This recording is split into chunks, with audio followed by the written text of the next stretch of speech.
Voilà. Donc, ce webinaire va être enregistré et il sera suivi de plusieurs dates de réunions en présentiel sur l'ensemble du territoire du bassin Rhône-Méditerranée. D'ailleurs, ces réunions, pour quelques-unes, elles sont déjà connues, les dates. N'hésitez pas, les réseaux régionaux qui ont déjà les dates des réunions qui suivront ce webinaire, à les indiquer dans le chat. Donc, une première base théorique aujourd'hui en webinaire et un second cycle plutôt pratique de mise en œuvre à travers des études de cas notamment, qu'on fera avec vous dans chacune des régions du bassin Rhône-Méditerranée en présentiel, dans les mois à venir. On vous partagera également à la suite de ce webinaire de nombreuses ressources bibliographiques pour que vous puissiez approfondir les notions qu'on va essayer d'aborder aujourd'hui, sachant qu'en 2 heures, on ne pourra pas évidemment être exhaustif sur le sujet. Euh, Ne pas hésiter à poser toutes les questions que vous le souhaitez dans le chat, même au fur et à mesure des échanges. Vous n'êtes pas obligé d'attendre les moments prévus pour ça, pour commencer à poser vos questions. On les relaiera à l'oral pour pouvoir permettre d'y répondre et parfois on y répondra directement dans le chat quand on a directement la réponse.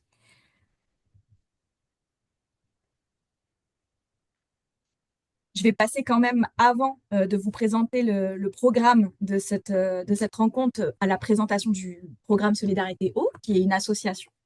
Donc, on a un réseau multi-acteurs qui s'engage pour garantir l'accès à l'eau et à l'assainissement et à la gestion durable des ressources en eau dans les pays en voie de développement. Et alors, pour ça, on a trois socles, on va dire, trois missions clés. Ça va être la production de connaissances. On élabore de nombreux guides méthodologiques et techniques pour monter un projet d'eau potable et d'assainissement avec vraiment de la méthodologie autour de les services d'eau potable et les services d'assainissement. Vous voyez à l'écran qui s'affichent nos deux principaux guides à ce sujet. Et puis des, euh, des ressources plutôt techniques. On en fait pas mal, par exemple sur le pompage solaire et bien d'autres. Ça, tout est disponible sur notre site web en accès libre à télécharger. On va avoir aussi des missions d'appui conseil, donc de l'accompagnement individuel à travers des rencontres en bilatéral, soit visio, soit en présentiel dans nos bureaux à Lyon, euh, sur lesquels on va essayer de donner des recommandations pour monter un projet d'accès à l'eau potable et à l'assainissement. On le fait le plus souvent en partenariat avec les réseaux régionaux multi-acteurs. Et puis, on va avoir aussi ce qu'on appelle la mobilisation, qui est finalement de la production d'outils d'information qui permettent d'animer le débat à l'international pour accroître la mobilisation des acteurs locaux en matière d'accès à l'eau potable et à l'assainissement. Et alors, on a pas mal d'outils pour ça, pour l'ensemble de ces missions, j'entends. Donc, l'appui conseil dont je vous ai parlé. On va aussi avoir des formations, des cycles de rencontres, de webinaires, d'ateliers, comme on le fait aujourd'hui, des outils donc comme notre site web et notre base de données qui permettent de faciliter les mises en contact et les relations avec d'autres porteurs de projets qui seraient dans des zones similaires aux vôtres, par exemple. On envoie aussi des informations régulières sur les secteurs dans lesquels vous êtes impliqués via des newsletters ou des mailings. Il suffit de nous demander à rejoindre notre base de données si ce n'est pas encore fait, si vous ne recevez pas des informations de notre part.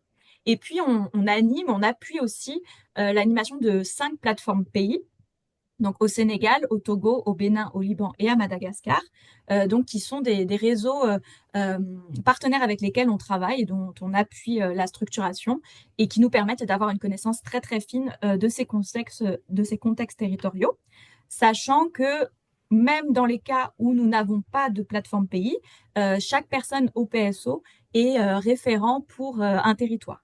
En ce qui me concerne, je suis référente à la fois sur le bassin fleuve Sénégal et à la fois sur la Guinée. Et c'est pourquoi la plupart des exemples que je vais vous donner au travers ces échanges vont concerner la Guinée. C'est pas forcément que c'est un pays le plus ou le moins exemplaire, c'est juste que c'est là où j'ai le plus de connaissances me concernant. Euh, alors, concernant le programme. Donc, comme je vous l'ai dit, on a 2 heures à 2 heures et demie, on va dire, maximum devant nous. On va essayer de clôturer vers 4 heures et quart. Donc, l'idée, c'est de déjà avoir donc, cette petite introduction que je viens de vous faire, de passer aux aspects les plus théoriques avec un module viabilité économique que je vais vous présenter. Il y aura un premier échange avec les participants et ensuite on aura un retour d'expérience par Intered, par Tristan qui nous fera un retour d'expérience sur plusieurs pays et avec lequel on pourra aussi avoir un échange avec les participants. Avant de commencer ce module théorique, comme je vous l'ai dit, quelques données clés pour expliquer aussi la raison de notre présence aujourd'hui, même si pour la plupart d'entre vous, malheureusement, vous connaissez déjà les chiffres. On sait aujourd'hui que l'objectif de développement durable numéro 6, qui consiste à donner l'accès à tous à l'eau potable, il est peu probable qu'on arrive à y parvenir d'ici 2030. Aujourd'hui, on a encore une personne sur quatre qui n'a pas accès à un service d'alimentation en eau, de boissons gérées en toute sécurité. Et ça va avoir des conséquences très, très concrètes avec la mort de 300 000 enfants de moins de 5 ans chaque année en raison de maladies diarrhétiques donc qui sont liées au manque d'accès à l'eau potable. Je vous ai aussi mis une petite vidéo que vous pourrez regarder quand vous aurez le compte-rendu de ce webinaire qui présente les principaux enjeux et défis humains et économiques autour de cette question de l'accès à l'eau potable dans les pays dans le monde et plus particulièrement en Afrique subsaharienne qui est la zone la plus durement touchée. Alors déjà, on va commencer par se demander de quoi on parle exactement quand on parle de viabilité économique. La viabilité d'un service d'eau, en fait, elle va faire référence à la capacité de ce service à fournir de manière durable, efficace et équitable de l'eau potable à une population donnée. Elle va reposer sur plusieurs dimensions clés, que ce soit la viabilité technique, institutionnelle, organisationnelle, sociale et environnementale. Aujourd'hui, on a fait le choix de se concentrer sur la viabilité économique, qui désigne en fait le fait de pouvoir recouvrir le coût de l'exploitation de ce service, de son entretien, mais aussi l'investissement via des financements appropriés dans dans des extensions de réseau quand c'est possible, via la tarification du service, les taxes ou les transferts. Et cette viabilité économique, elle suppose aussi un équilibre entre l'accessibilité pour les usagers, pour tous les usagers à ce service, et la rentabilité du service aussi, qui est essentielle. Mais bien sûr, elle va dépendre de toutes les d'autres facteurs qui ne sont pas uniquement liés aux facteurs économiques, qui vont être liés à la viabilité technique, institutionnelle, organisationnelle, sociale, environnementale. Pour vous donner des exemples peut-être un peu plus concrets pour que ça puisse parler à tout le monde, quand on parle par exemple de la viabilité technique, on peut voir un lien assez direct avec la viabilité économique. Par exemple, un projet qui n'est pas adapté au contexte local, qui ne va pas, par exemple, pouvoir se procurer facilement des pièces détachées, que ces pièces détachées, elles vont être importées et souvent coûteuses, ou que la technologie, elle va être mal choisie et pas adaptée aux réalités du terrain, et ben, ça va avoir un lien direct avec la viabilité économique de ce système et pouvoir peser sur sa non-viabilité finalement. La gouvernance aussi a un lien direct avec la viabilité économique du service. On va avoir besoin d'avoir des structures de gestion locales, que ce soit des comités, une gestion communautaire ou la commune directement, ou même par des opérateurs privés. Là, souvent, ils sont insuffisamment formés et c'est ça qui va aussi influencer le modèle économique et sa non-viabilité. Notamment tout ce qui va être lié à la manque de transparence et de redevabilité qui va impacter la volonté à payer des usagers. Ensuite, la faiblesse de l'entretien et de la maintenance va aussi peser sur le modèle économique parce que si on n'a pas de maintenance préventive, parce que nous n'avons pas suffisamment, par exemple, de budget alloué à l'entretien, on va se retrouver avec des pannes beaucoup plus fréquentes et un manque de compétences aussi locales pour réaliser cette maintenance. Et de fait, on va se retrouver parfois, et c'est pas une exagération, c'est des choses qu'on voit régulièrement sur le terrain, avec des petites pannes qui peuvent être même des robinets qui sont cassés, qui vont paralyser l'ensemble du système et donc impacter la qualité du service. Euh, et puis, ça va jouer l'un sur l'autre, hein. C'est un peu le serpent qui se mord la queue, si j'ose dire, parce que quand on a un service où il y a des pannes récurrentes à cause de manque d'adaptation au contexte local, à cause de la maintenance ou à cause de la gouvernance, on va aussi avoir des usagers qui vont être de moins en moins volontaires à payer le service et donc qui va déséquilibrer l'équilibre financier du service d'eau potable. Et puis enfin, on va avoir des projets régulièrement, malheureusement, qui sont ponctuels et sans suivi.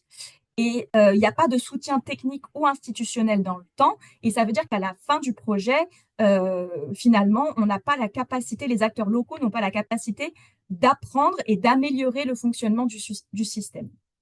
Donc, c'est les principaux facteurs qui vont mettre en péril la viabilité économique des services d'eau potable.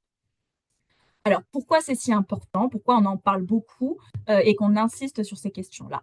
Euh, de fait, on a des composants qui peuvent durer de 20 à 30 ans, euh, sur les aspects techniques, j'entends, mais en réalité, dans beaucoup de projets, on va avoir une absence d'entretien, une absence de maintenance qui va réduire cette durée de vie à moins de 15 ans. On va avoir des réseaux qui tombent en panne après seulement quelques années, voire quelques semaines. Encore une fois, ce n'est pas une exagération, c'est des constats de terrain qu'on fait, faute de maintenance ou de pièces de rechange. Et des projets qui échouent parce qu'ils n'ont pas intégré les coûts d'exploitation et de renouvellement dès le départ du projet. Donc, même si en théorie, les infrastructures, elles peuvent durer longtemps, la durabilité réelle, elle va dépendre surtout de la gestion du service, de son financement, de son entretien et de la formation des personnels locaux. Je vais vous donner quelques outils pour justement favoriser cette viabilité économique. Donc, la première, c'est un outil pour ceux qui ont déjà suivi des conférences ou des webinaires avec nous ou même des formations en présentiel sur lequel on insiste beaucoup et on revient beaucoup, mais qui est essentiel, c'est le diagnostic en fait. Le diagnostic, en fait, c'est un outil qui va permettre d'identifier une action à mener dans le secteur dans l'eau et qui va prendre en compte à la fois la stratégie et les cadres de planification du secteur, c'est-à-dire les outils réglementaires dans le pays dans lequel vous travaillez, les acteurs qui sont en présence, leur rôle et leurs responsabilités, les besoins des usagers et la demande des usagers. Dans ce diagnostic, ça va regrouper à la fois ce qu'on appelle des études techniques de faisabilité, mais ça va être aussi à ce moment-là que vous allez déterminer, vous allez réaliser ce qu'on appelle des enquêtes ménages ou des études socio-économiques qui vont vous permettre aussi de déterminer la volonté et la capacité à payer des usagers, mais aussi de mieux comprendre leurs demandes et leurs besoins pour mettre en œuvre le service d'eau potable. Ce que je veux que vous reteniez là dans ces quelques minutes, c'est que les décisions qui sont prises lors de la conception d'un projet d'eau, elles peuvent avoir des conséquences sur l'exploitation de ce service et influencer sur le coût de revient, sur les aspects techniques comme sur les aspects socio-économiques. Donc, un exemple, un surdimensionnement d'un réseau, ça va conduire à son surcoût dans l'exploitation, mais aussi tout ce qui va être infrastructure hydraulique ou électromécanique qui ne sont pas optimisées pour répondre précisément aux besoins des usagers, donc réalisées sur la base des enquêtes ménages que vous faites localement, ça va influencer le choix du niveau de service. Est-ce qu'on le fait par borne fontaine, par branchement privé, le traitement de l'eau, etc. Ça va impacter les volumes consommés et donc ça va avoir un incident sur le coût de production. Donc, de fait, il y a des choix techniques que vous allez faire qui vont avoir un impact très important sur l'exploitation de ce service. Et malheureusement, des choix qui sont faits, qui ne sont pas les bons techniquement, vont amener parfois des réseaux à ne jamais être rentables économiquement et exploitables en fait. Ensuite, on a le deuxième, on va dire, on a les aspects techniques qu'on a rapidement abordés. Il y a aussi tout ce qui concerne la gestion de ces services d'eau potable qui est primordial. Et donc, le modèle de gestion. Alors, ce modèle de gestion, il doit garantir le bon fonctionnement de l'ouvrage, c'est-à-dire qu'il va permettre d'organiser et de réglementer le service au quotidien, de garantir un accès pour tous et une utilisation correcte des installations, mais c'est aussi ce service-là qui va permettre la maintenance périodique ou préventive et le renouvellement et le développement du service, c'est-à-dire le remplacement des pièces usées ou cassées, mais c'est aussi ça qui va permettre d'épargner pour l'extension ou l'amélioration du service. Ça va impliquer une répartition équitable des charges et des bénéfices avec une tarification du service d'eau potable. Il y a plusieurs modèles de gestion. Il y a une gestion qui peut être une gestion communautaire qui a souvent cours en milieu rural ou semi-urbain, c'est ce qui désigne en fait quand les ouvrages sont gérés directement par la communauté. Souvent, c'est des forages ou des petits réseaux d'adduction d'eau potable. Il y a tout ce qui est la gestion municipale en régie, par exemple, ou en régie indirecte.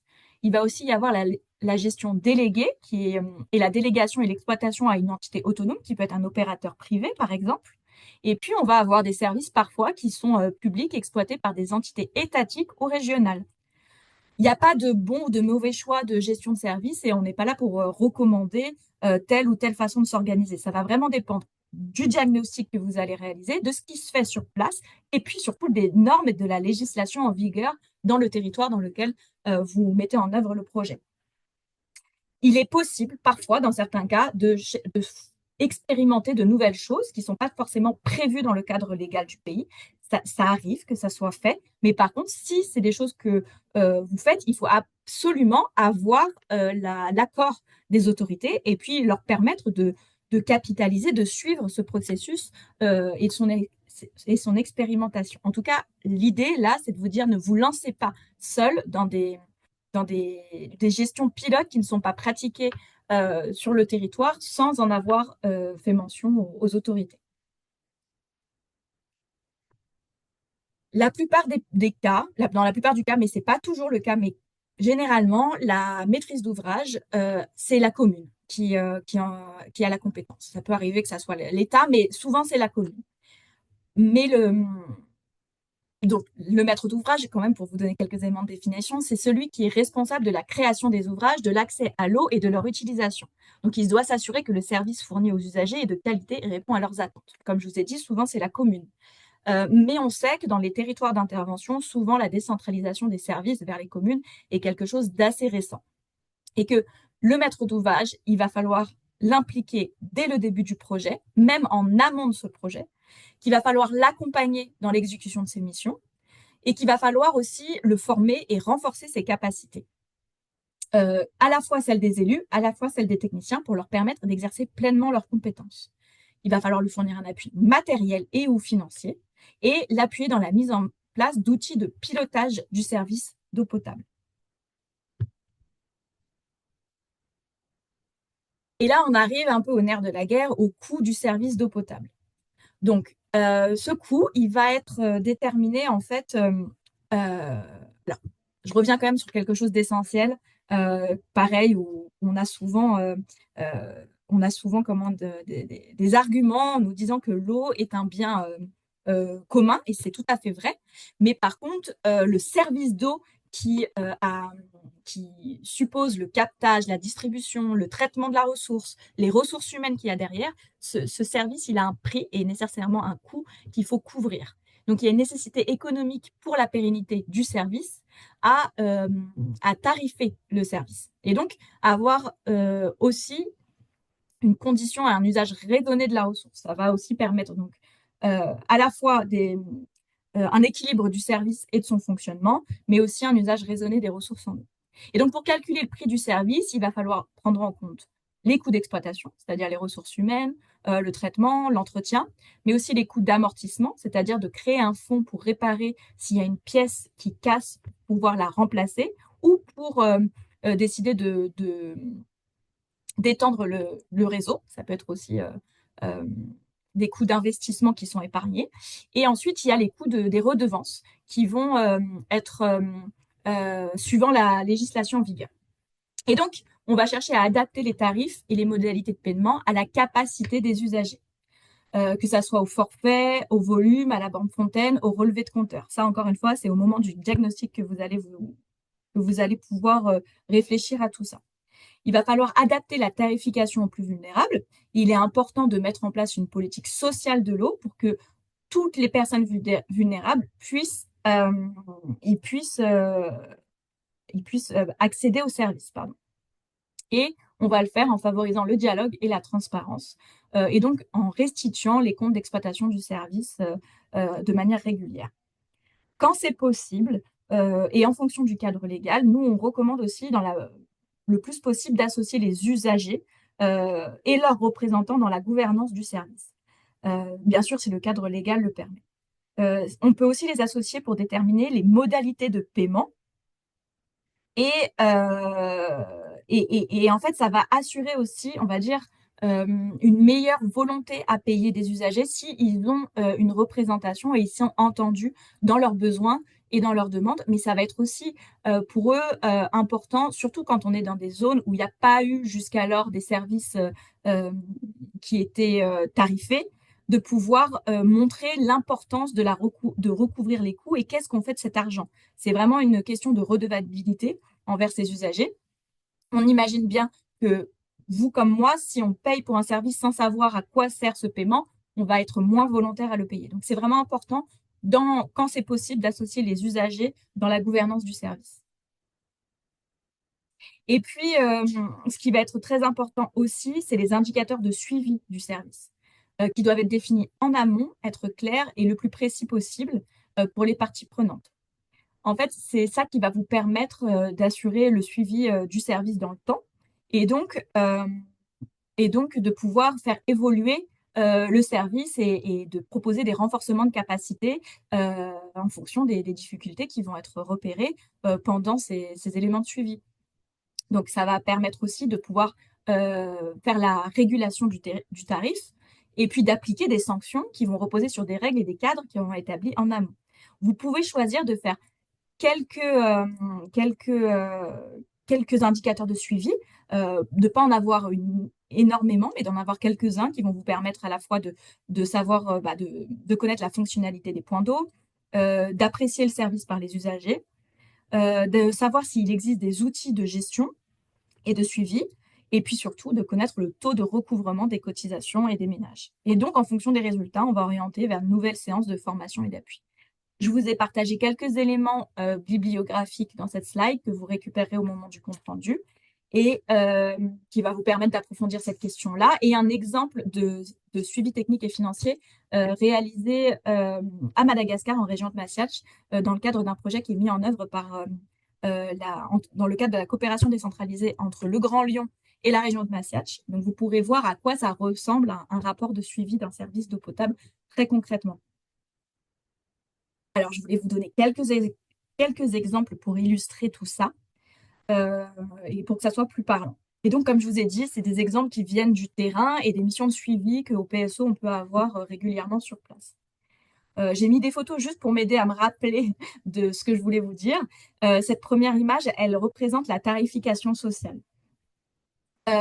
Donc, en fait, j'ai pu faire le suivi d'un projet qui était au Sénégal, qui était mis en œuvre par la diaspora sénégalaise, donc un petit projet avec, finalement pas énormément de moyens, mais ils avaient réussi à faire, donc, dans un premier temps, ils avaient réussi à faire le financement du service avec des bancs de fontaine. Et au fur et à mesure, grâce aux collectes notamment des redevances, ils se sont dotés de branchements domiciliaires, de faire des extensions de réseau et des branchements domiciliaires. Et à la fin, au bout de quelques années, c'est les branchements domiciliaires qui étaient payants. Et les bancs de fontaine il y en avait 3 dans le village et elles étaient restées gratuites pour l'utilisation pour les personnes vulnérables, en fait, qui ne pouvaient pas avoir l'eau au domicile.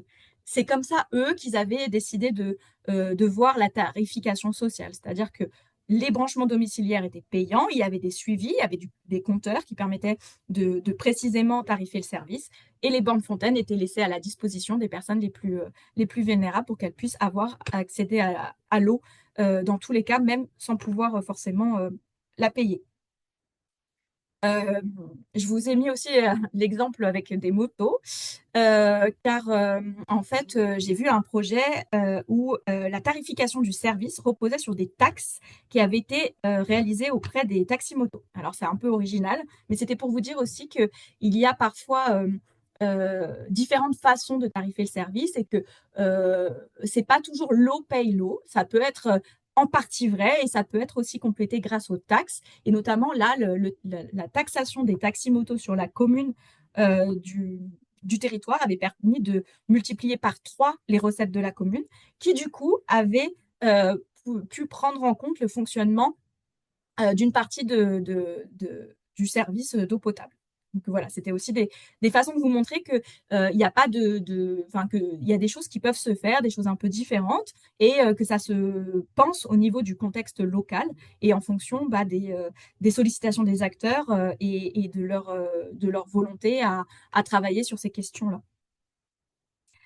J'ai vu aussi d'autres choses, notamment sur le suivi de la performance. Donc ça, c'était encore une fois en Guinée, à Bofa, avec en fait des ventes au volume par à la bande Fontaine. Et donc pour ça, ils avaient donc la commune au moment où ils ouvraient le service à la Banque Fontaine. Il passait quelques jours avec le fontainier ou la fontainière pour regarder le nombre de personnes qui venaient se servir à la Banque Fontaine et combien rapportait le service par jour. Et après, il déterminait des indicateurs de performance pour dire, bah voilà, il faut que le fontainier, il arrive au moins à 80 ou 70% de ce qu'on a pu observer sur le terrain. Donc c'était et si ils arrivaient à obtenir ces 70% de ce qu'ils avaient estimé comme une moyenne journalière de vente au volume, ils avaient comment dire, des bonifications sur leur salaire. Donc ça leur permettait aussi d'avoir un intéressement à la vente et permettre aux fontainiers d'être, on va dire, euh, le plus appliqué possible dans la tarification du service. Il y a aussi des acteurs qui travaillent sur la fiscalité locale et sur la taxe foncière pour payer le service d'eau potable. Et puis, en fait, ce que je voulais vous faire passer dans cette slide avant d'aller à la conclusion, c'était qu'il n'y a pas une seule façon de réfléchir la tarification du service, qu'il faut bien voir ce qui se fait sur le terrain. Pour ça, je vous ai mis dans la slide l'Atlas Pays. Vous aurez qu'à cliquer dessus. Et en fait, ça va vous permettre de voir tous les projets qui se font un peu partout dans le monde et de pouvoir entrer en contact avec d'autres porteurs de projets et de voir comment eux, ici, s'y sont pris pour cette fameuse tarification. Et donc, la conclusion que je vais vous donner, c'est ces quelques éléments. C'est déjà l'idée que le projet, en fait, pour assurer la viabilité économique du service d'eau potable et donc assurer sa viabilité tout court, il faut pouvoir se projeter dans le temps et que le projet dure dans le temps. Donc, on peut imaginer prévoir des indicateurs de durabilité du service plus qu'un nombre d'ouvrages une fois terminés. Pour se projeter dans le temps, on peut tout à fait réfléchir au phasage d'un projet ou réfléchir à l'échelle de toute une collectivité. Mais en tout cas, s'il y a une idée que je voulais vous faire passer, c'est que 1 ou 2 journées de formation sur place pour la gestion d'un service, ça ne marche pas, ça ne fonctionne pas et que ce n'est pas suffisant pour assurer dans le temps la pérennité d'un service. Il faut aussi se dire que la réalisation d'un projet doit passer toujours par un diagnostic qui est le plus exhaustif possible. Et c'est ça qui va déterminer tout le reste du projet. Ce diagnostic, il doit prendre en compte les cadres institutionnels, les degrés d'implication des différents acteurs, les modèles de gestion déjà en place et analyser les besoins et la demande des usagers. Une bonne gouvernance est inclusive. Elle regroupe à la fois les autorités locales, les membres du gouvernement, le secteur privé, la société civile et surtout les usagers, en incluant les personnes vulnérables. Et j'entends, enfin voilà, toutes les personnes qui vont être usagères de ce service, à la fois dans la gouvernance, mais aussi en amont pendant les phases de diagnostic. Il existe plusieurs modèles de gestion du service, mais finalement, ce choix, il va surtout dépendre du contexte et des capacités des parties prenantes. Il n'y a pas de modèle parfait, mais des principes de bonne gestion qui permettent de garantir un bon fonctionnement, donc des tarifs adaptés, concertés, etc. Et qu'il y a un contrôle de l'opérateur. Quand il y a un opérateur de service, ce contrôle revient à l'État ou aux communautés et qu'il est systématiquement nécessaire d'inclure des activités de renforcement de compétences à destination du maître d'ouvrage pour assurer le suivi du service. Et la dernière chose que j'ai oublié de vous dire et que je vous le dis maintenant à la conclusion, c'est que c'est pas toujours évident pour le maître d'ouvrage, surtout quand c'est de la commune, de faire payer le service. Il ne faut pas oublier qu'ils sont élus et que ça peut peser fort sur leurs élections. Donc, surtout quand c'est pas l'usage, hein. Donc, c'est pas toujours évident il y a des jeux d'acteurs, il y a des jeux politiques. C'est pas toujours évident pour les communes de faire payer le service. Et donc, il est primordial à la fois pour faciliter la tarification du service, mais aussi pour tout simplement permettre une meilleure volonté à payer des usagers, d'expliquer, de faire de la sensibilisation autour de pourquoi il vaut mieux utiliser un service d'eau potable qui est géré en toute sécurité et donc avec une qualité de l'eau dont on a connaissance, et aussi à quoi ça sert de payer en fait, qu'est-ce que ça recouvre comme coût et pourquoi c'est important de le faire. Donc toutes ces séances de sensibilisation, elles sont aussi très importantes à prendre en compte dans le montage du projet et à identifier au préalable. Voilà pour moi, je m'arrête ici. On va pouvoir passer, si vous le souhaitez, à des questions avant de pouvoir passer au retour d'expérience de Intered. Oui, alors il y a eu deux petites questions par rapport à ce que tu as dit, Carole. Il y en a une question, c'est par rapport aux coûts et tarification. Les Mhm. systèmes prépayés est-il permis ou souhaitable dans un contexte, dans un projet d'eau communautaire? Donc Donc, ça, c'est une première question. D'accord. Et bon, en fait, en vrai, il y a que cette question-là parce qu'après, c'est pas une question, c'est juste une remarque. Certaines communautés bénéficiaires de nos projets d'accès à l'eau ont mis en place pour les ménages ne pouvant pas payer avec l'argent un système de collecte de maïs. Donc, c'est juste un exemple. D'accord. Donc, voilà, il y a juste cette première question. D'accord. Bah, en fait, je vais pas y répondre directement puisque c'est encore une fois l'étude de faisabilité et le diagnostic socio-économique qui va permettre de répondre sur cette question. Il y a des exemples où oui, ça fonctionne et il y a des exemples où ça n'a pas beaucoup fonctionné, cette tarification prépayée. J'imagine, enfin, si j'ai bien compris, c'est en fait de pouvoir avoir, enfin, comment dire, des prépaiements à la bande fontaine avant de pouvoir avoir l'eau. Euh, Comme je vous dis, en fait, il n'y a pas de bonne solution ou de mauvaise. Il y a on a eu des retours assez négatifs parfois parce que ça nécessitait des téléphones portables ou des connexions Internet et que c'était pas accessible à tout le monde. Donc là, c'était un gros problème puisque, bah, en fait, il y avait certaines personnes qui étaient exclues du service. Donc dans ce cas-là, c'est pas possible. Et parfois, ça marche très bien. Encore une fois, c'est le diagnostic qui va vous permettre de voir si ça se pratique autour, si c'est faisable, et de voir aussi celui qui va avoir la gestion et l'exploitation du service, s'il est OK avec ça, si ça lui convient comme façon de recouvrir le tarif. Mais ça peut être une bonne chose. Encore une fois, c'est le diagnostic qui le questionne et qui permet de répondre à ce type de questions.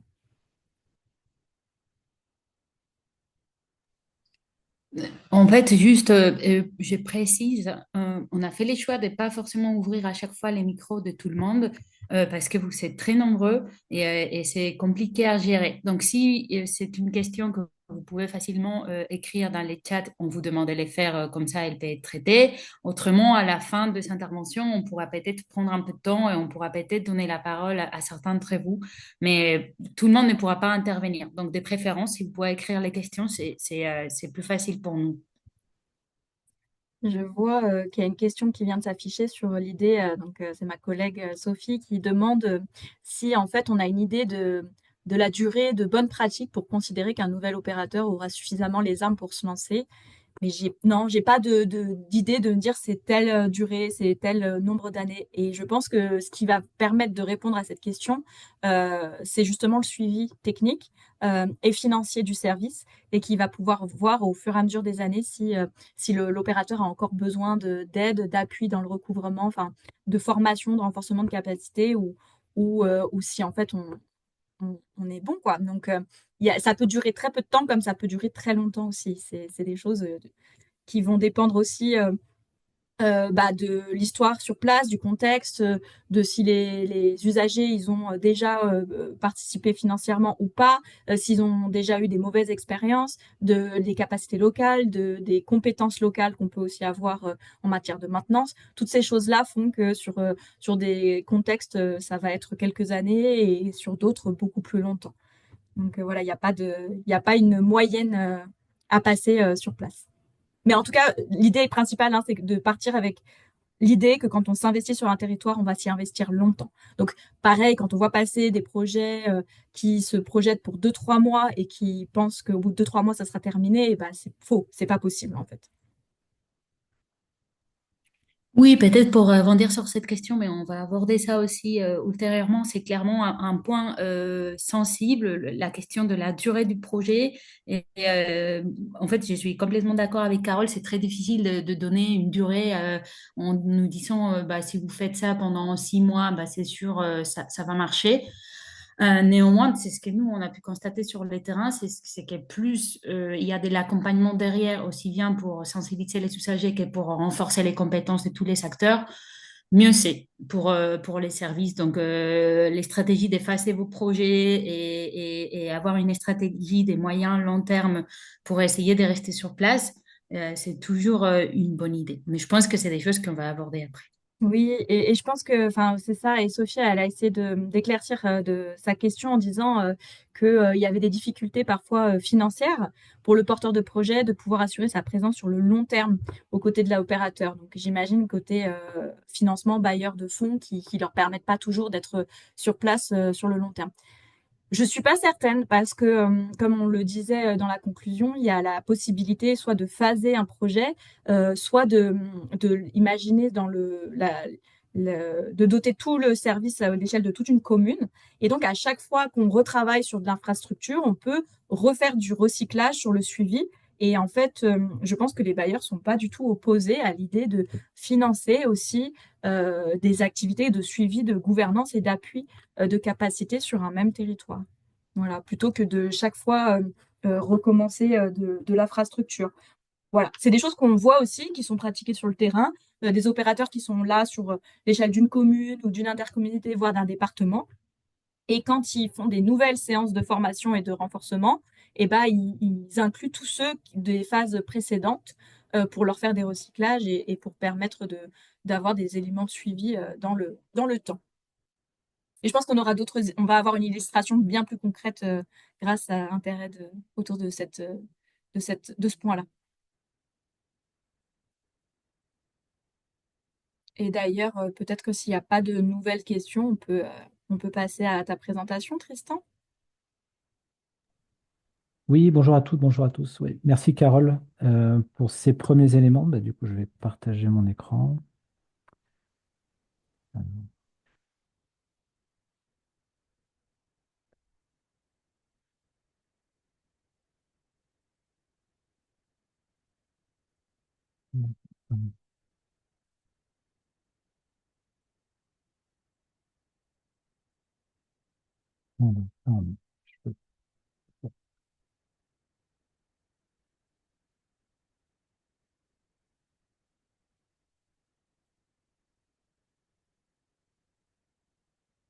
Est-ce que vous voyez mon écran? Oui, c'est bon. Parfait. Tristan Salmon, donc, je suis chargé de capitalisation des programmes EHA et maintenance au sein d'Interreg, donc transversal au pays d'intervention dont les projets sont menés en EHA au sein d'Interreg. Du coup, je vais vous faire un retour d'expérience donc, sur les éléments qui permettent de contribuer et conditionner la viabilité des services de gestion dans les pays, dans les zones rurales de pays à faible revenu. Donc, dans un premier temps, je reviens. Hop, voilà. Je dis quelques mots sur l'organisation. Donc, Interreg est une ONG internationale de droit français fondée en 1980. Donc, elle est porteuse d'une cinquantaine de programmes de développement dans 7 pays d'Afrique, donc Éthiopie, Mozambique, Madagascar, Malawi, Sierra Leone, Guinée et aussi Haïti en zone Caraïbe. Les programmes concernent principalement, enfin majoritairement, l'accès à l'eau, l'hygiène, l'assainissement et la maintenance, suivi par l'appui au programme d'agriculture familiale et de développement agricole, ainsi que l'appui aux services de soins en zone rurale et l'appui à la scolarité des petits en école primaire. Voilà. Donc les contextes d'intervention sont donc, comme je l'ai dit, des zones rurales donc très enclavées, où il y a un temps d'accès conséquent, soit en moto, soit en véhicule, pour accéder à des populations isolées, mais ce sont des zones systématiquement à forte densité, où peu, voire pas d'acteurs sont présents.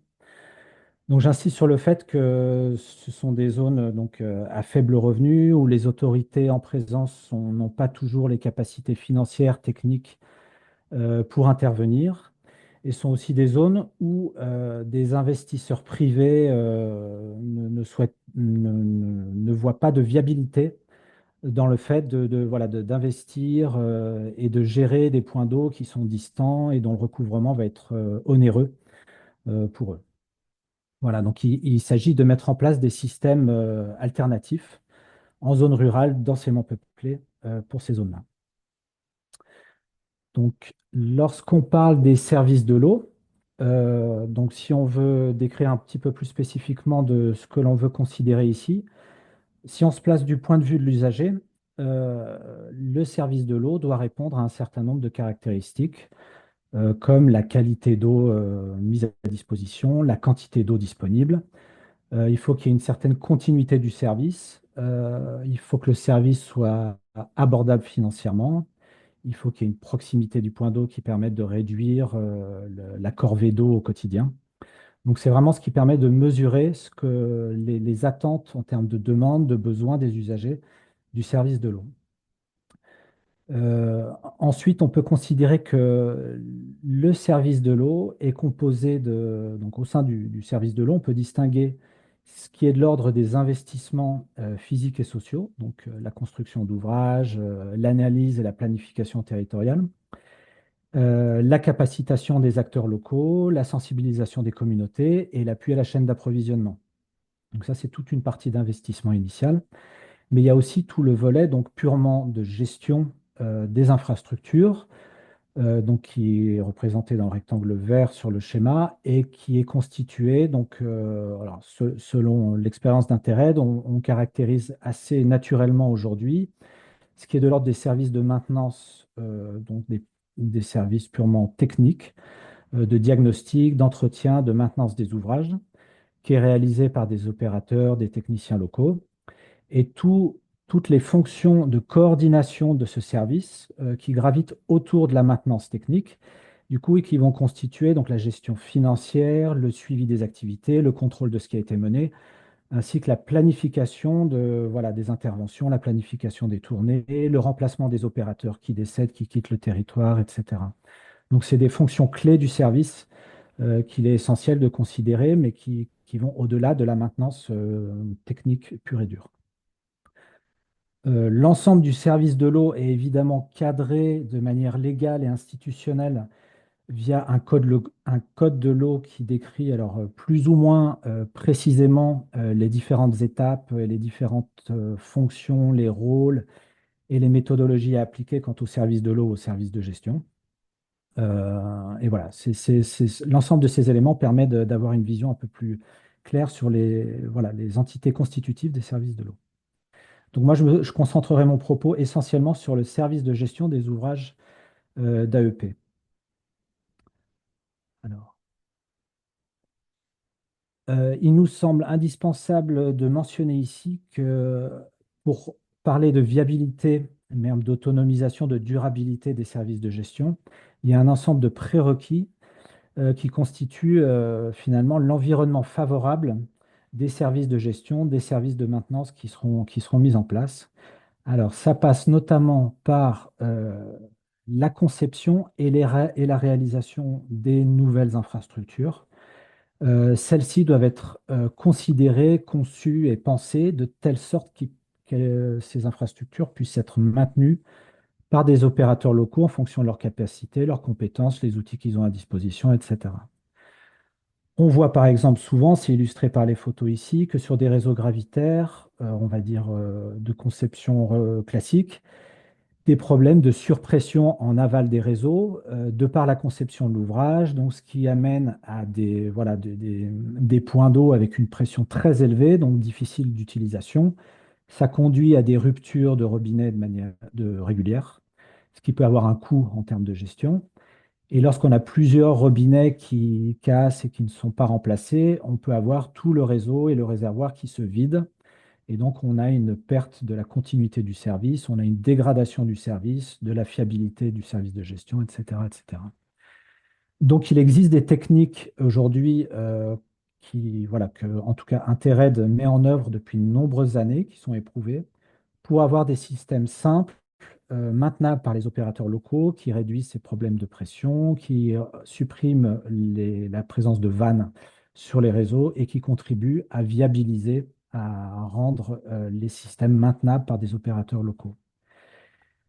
En ce qui concerne la réalisation, bon, je le rappelle ici, parce qu'on le constate encore sur le terrain parfois, mais tout investissement en termes de construction d'AEPG, de puits, de forage doit se faire systématiquement, évidemment, en fin de saison sèche pour pallier tout phénomène de saisonnalité des points d'eau et donc de tarissement des points d'eau en saison sèche.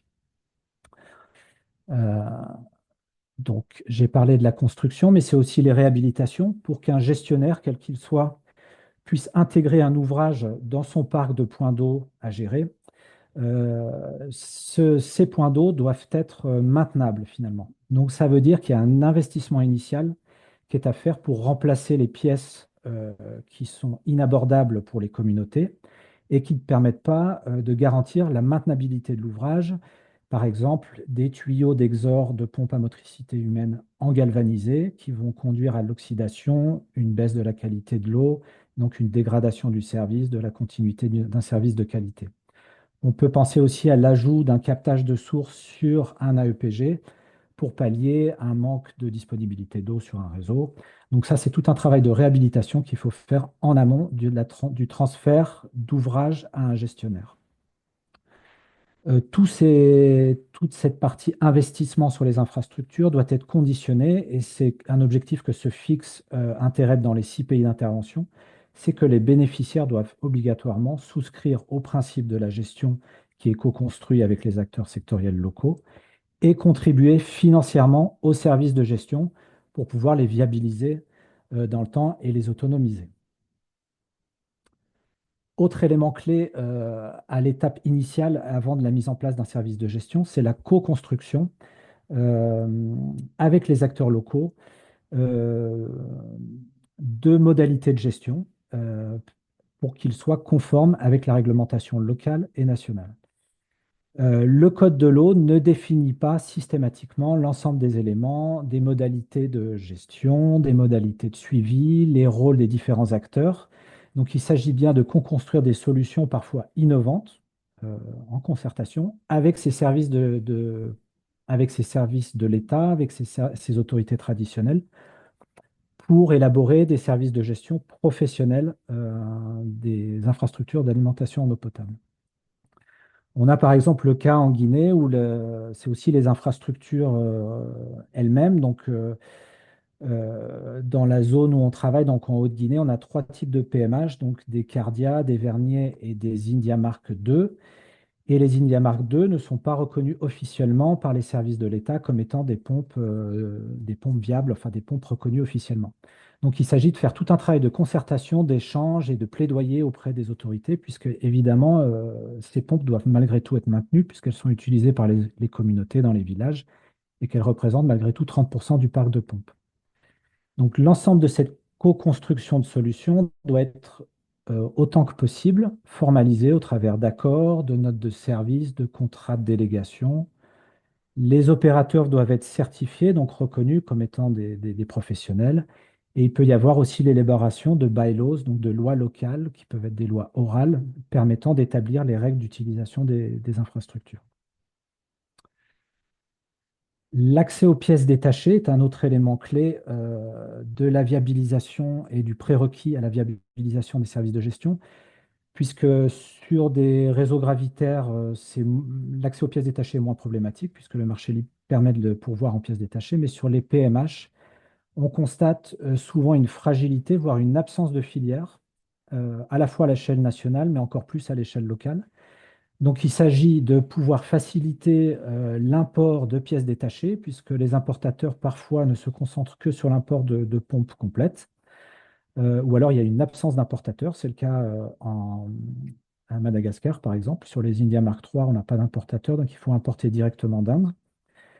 Et il faut appuyer le développement de filières locales, puisqu'évidemment, les pièces détachées doivent pouvoir être accessibles aux communautés dans un rayon de distance respectable, euh, localement, à travers des revendeurs locaux, donc des petites boutiques qu'il faut affilier à ces réseaux de distribution.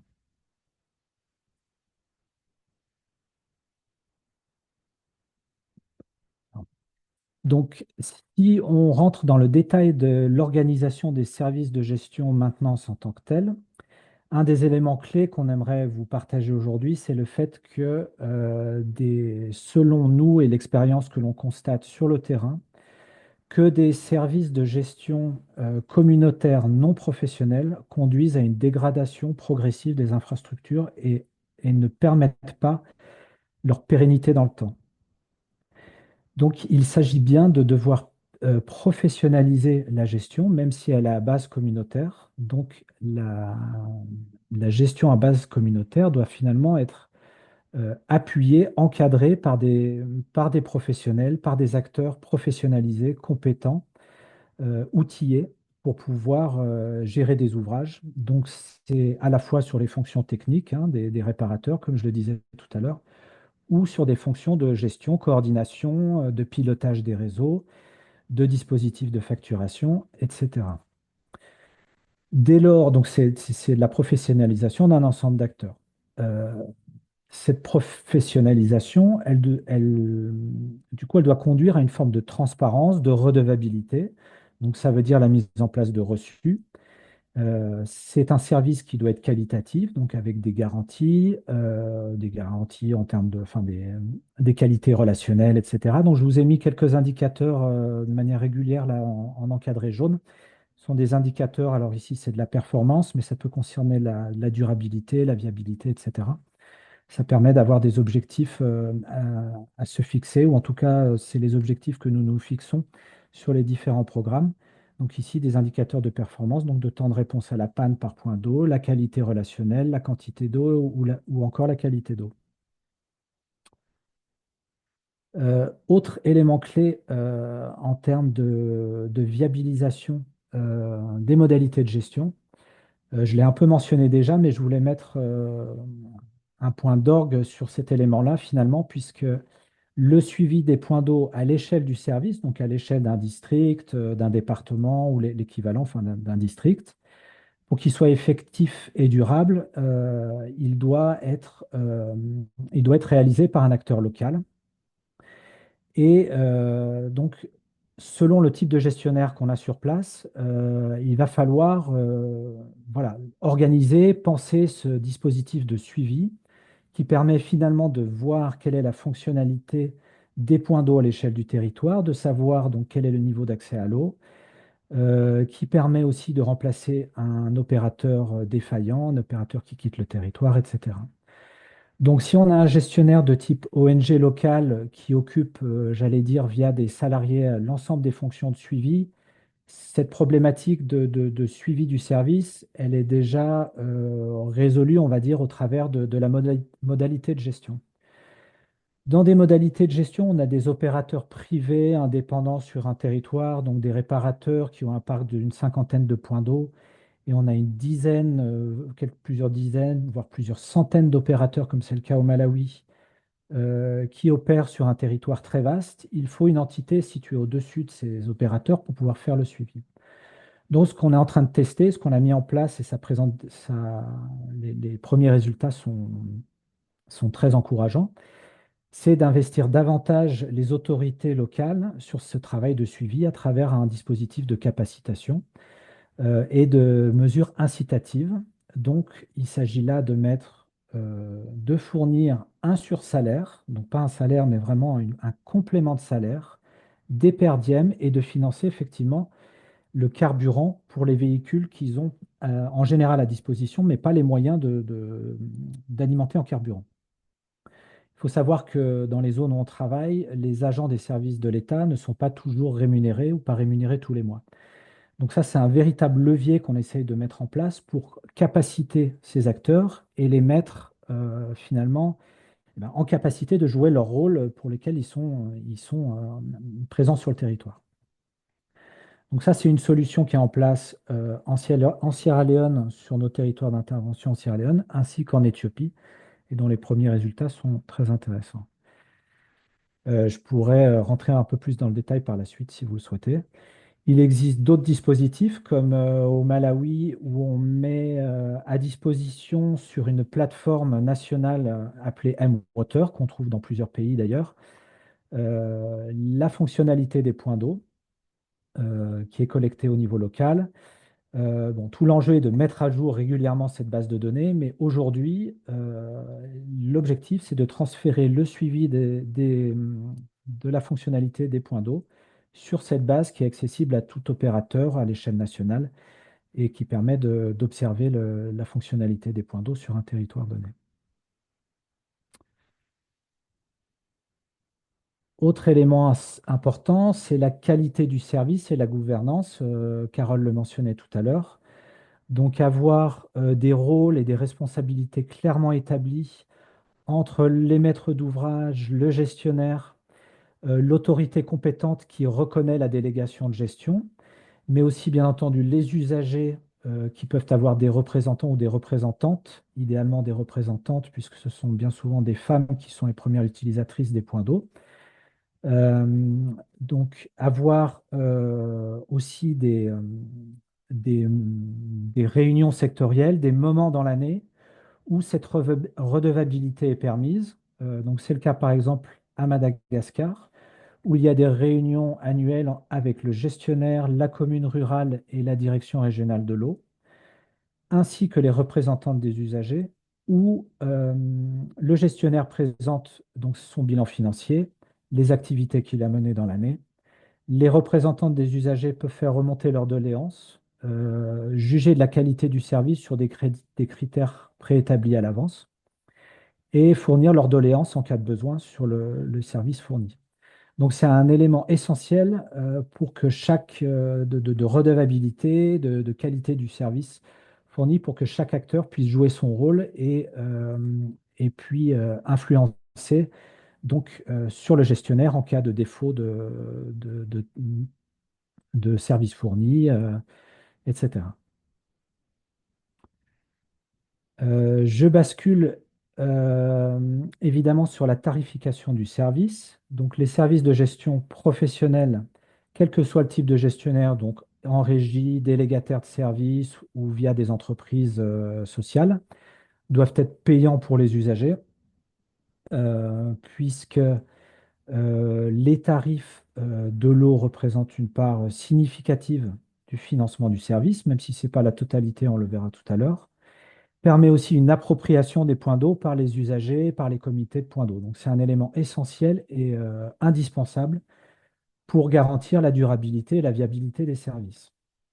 Ensuite, quand on rentre dans le détail des tarifs mis en œuvre, donc ces tarifs sont bien entendu systématiquement conventionnés en accord avec les autorités nationales et locales.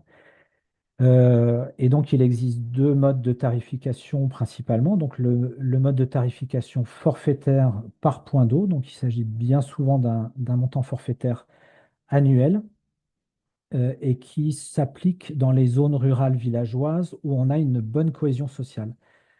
En cas de non-cohésion, on n'arrive pas à faire. Voilà, le mode de tarification au forfait ne fonctionne pas et dans ce cas-là, on passe sur du volumétrique. Donc l'avantage du forfaitaire, c'est qu'on a un paiement annuel par point d'eau. Donc c'est un tarif abordable pour une consommation qui va être sur le principe quasiment illimitée. Le coût va être beaucoup plus inclusif parce que généralement, les communautés s'organisent pour que les personnes les plus vulnérables ne payent pas le service, mais y aient accès malgré tout. Et on constate aujourd'hui, la littérature le prouve aussi, c'est que le forfaitaire a un meilleur niveau de financement du service, puisqu'il y a un plus grand nombre de points d'eau qui vont contribuer au service à l'échelle du territoire. Donc ça, c'est les principaux avantages du forfaitaire. Le volumétrique, quant à lui, du coup, a pour effet d'être moins inclusif, puisque les personnes les plus vulnérables n'auront pas les moyens de payer un tarif qui est plus élevé pour accéder à cette eau potable de qualité. Donc, ce qui sous-entend la mise en place, si on veut un système inclusif d'une tarification sociale. Donc, il y a tout un tas de dispositifs et voilà, de méthodologies à mettre en place pour euh, mettre en œuvre, enfin, designer finalement, concevoir un service de tarification sociale. Et le coût de collecte sera plus élevé puisque cela implique la mise en place de compteurs, de relevés, donc de passages réguliers, de facturation pour voilà, des points d'eau qui sont facturés au volume. Au sein de ces tarifs volumétriques, on a aussi donc, le volumétrique privé. Donc il y a un financement très élevé du service puisque les volumes consommés sont généralement importants. Par contre, il y aura toujours un coût élevé parce qu'il faut relever les compteurs, facturer, etc. Et il y aura une pression plus élevée sur la ressource. Donc ça, il faut être toujours très vigilant sur le nombre de branchements privés. Donc branchements privés, c'est les branchements domiciliaires, hein, finalement. Euh, et il faudra sans doute, et c'est le cas dans nos pays d'intervention en tout cas, c'est de mettre en place des tranches tarifaires pour pallier cette surconsommation de la ressource qui peut pénaliser les points d'eau publics. Et on constate aussi, j'étais encore à Madagascar il y a peu de temps, durant une réunion communale, en général, les points d'eau volumétriques ont tendance à accaparer toutes les préoccupations des équipes communales locales présentent certaines difficultés en termes de gestion et de management de ces points d'eau spécifiquement. Donc il faut être conscient de ce genre de problématiques avant de s'engager sur le volumétrique. Mais bien entendu, le volumétrique est incontournable en zone périurbaine et là où il n'y a pas de cohésion sociale, ou peu. Donc, il existe des leviers pour améliorer le recouvrement. On les a mentionnés un peu tout à l'heure, enfin, Carole en a parlé tout à l'heure en introduction, mais il y a évidemment la sensibilisation des communautés qui peut se faire donc, via les opérateurs eux-mêmes. Par exemple, au Malawi, on a des séances de sensibilisation sur la gestion et la maintenance qui est faite par l'opérateur, accompagné des équipes d'intérêt, mais par les opérateurs qui présentent les pièces détachées à changer, à quelle fréquence, quels sont les coûts de ces pièces, et pour pouvoir expliciter finalement quels sont les coûts qui existent derrière ces dispositifs de gestion des infrastructures. Donc, avec cette méthodologie de sensibilisation, on atteint un certain niveau de recouvrement à l'échelle territoriale. On gagne en termes de recouvrement des différents villages via cette méthodologie. Pour aller un peu plus loin et en cas de difficulté, pour augmenter le recouvrement à l'échelle du service, on peut passer donc à la coercition voilà, des pénalités ou voire des coupures d'eau sur certains ouvrages en cas de non-paiement, puisque les critères voilà, de gestion étaient définis préalablement à l'avance avec voilà, une tarification conventionnée, la nécessité de payer le service. Donc, on peut procéder à une coupure d'eau en accord avec les autorités officielles, donc traditionnelles ou institutionnelles. Et bien évidemment, ça, c'est une solution palliative, mais de court terme. Enfin, c'est pas évidemment, c'est transitoire. Mais ça permet effectivement d'améliorer la contribution des communautés et la volonté à payer, puisqu'il faut bien distinguer la volonté et la capacité à payer. On est toujours sur des tarifs de l'eau qui sont largement de l'ordre de la capacité à être payés par les communautés. Donc on parle bien de la volonté à payer ici. Et en cas de non-cohésion, comme je vous l'ai dit tout à l'heure, le dernier mode voilà, d'amélioration de levier de recouvrement, c'est le volumétrique, qui peut avoir lieu aussi dans des villages finalement ou sur des pompes à motricité humaine où finalement il n'y a pas de collision, on peut installer un réservoir, mais donc un fontainier qu'il faut rémunérer, etc. Donc finalement, les modalités de gestion en zone rurale et leur financement peuvent être catégorisés, pardon, à travers des outils, voilà, une typologie, la typologie par exemple des 3T qui a été développée par l'OCDE.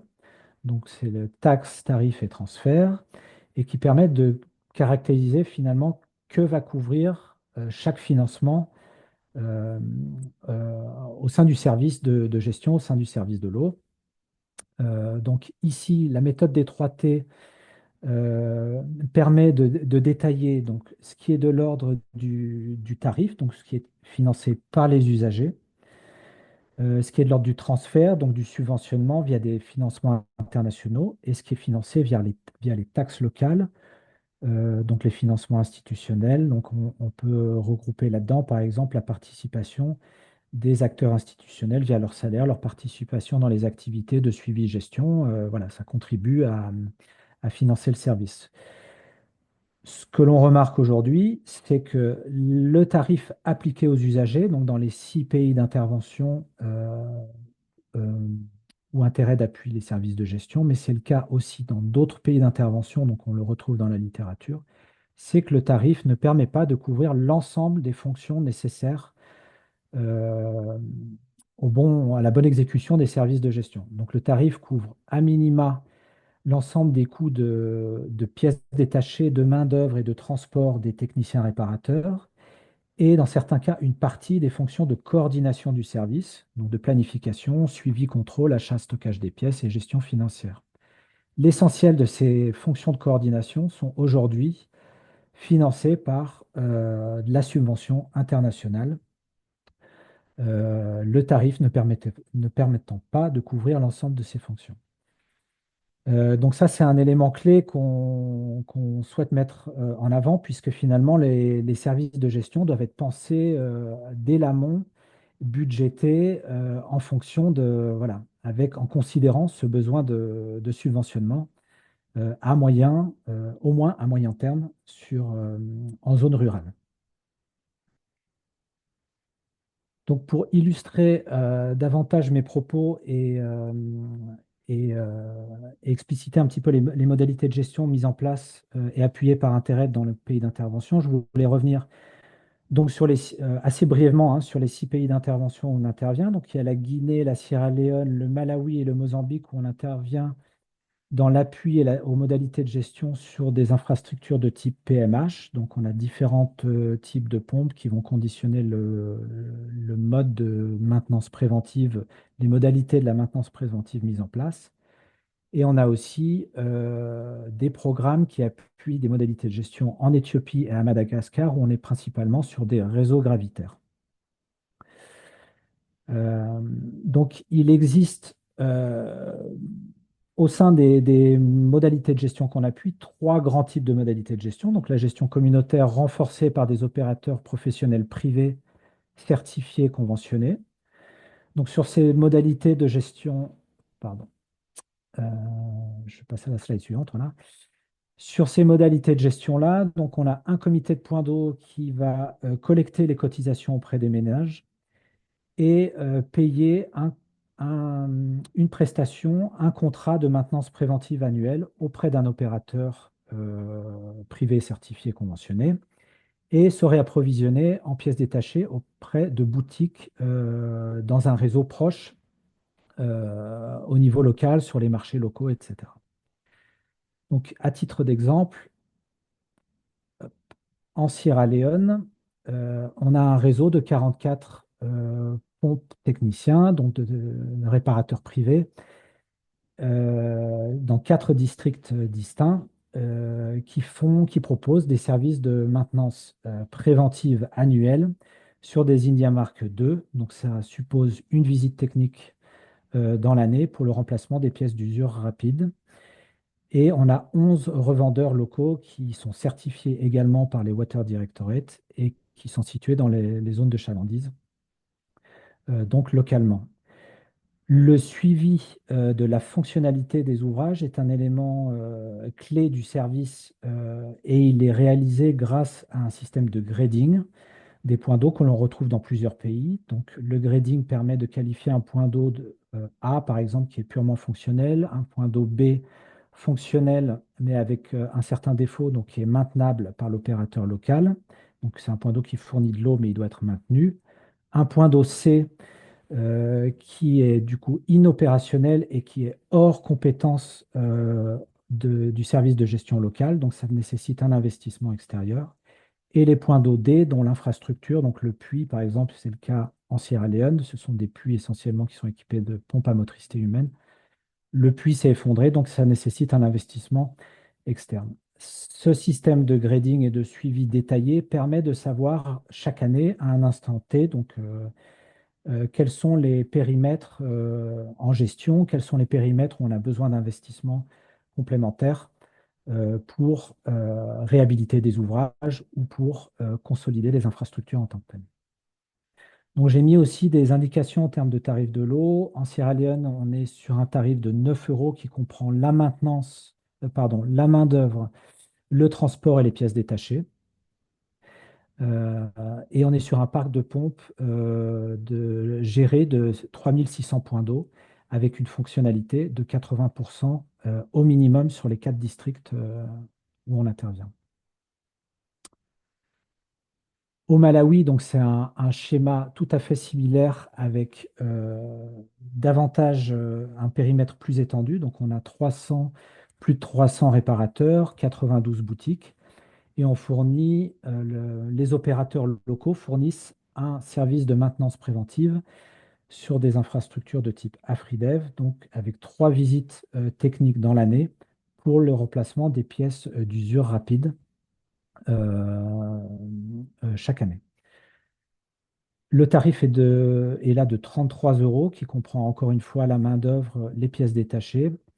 Le transport est inclus, mais bon, au Malawi, les opérateurs se déplacent à moto, à vélo, pardon, sur un rayon de quelques kilomètres, de 3 heures maximum, à titre indicatif. Et on est sur un parc de presque 22 000 pompes AfriDev sur 7 districts avec 2600 points d'eau qui ont souscrit à des contrats de maintenance en 2024. Une autre modalité de gestion, c'est la gestion communautaire assurée par des fédérations renforcées par des services déconcentrés.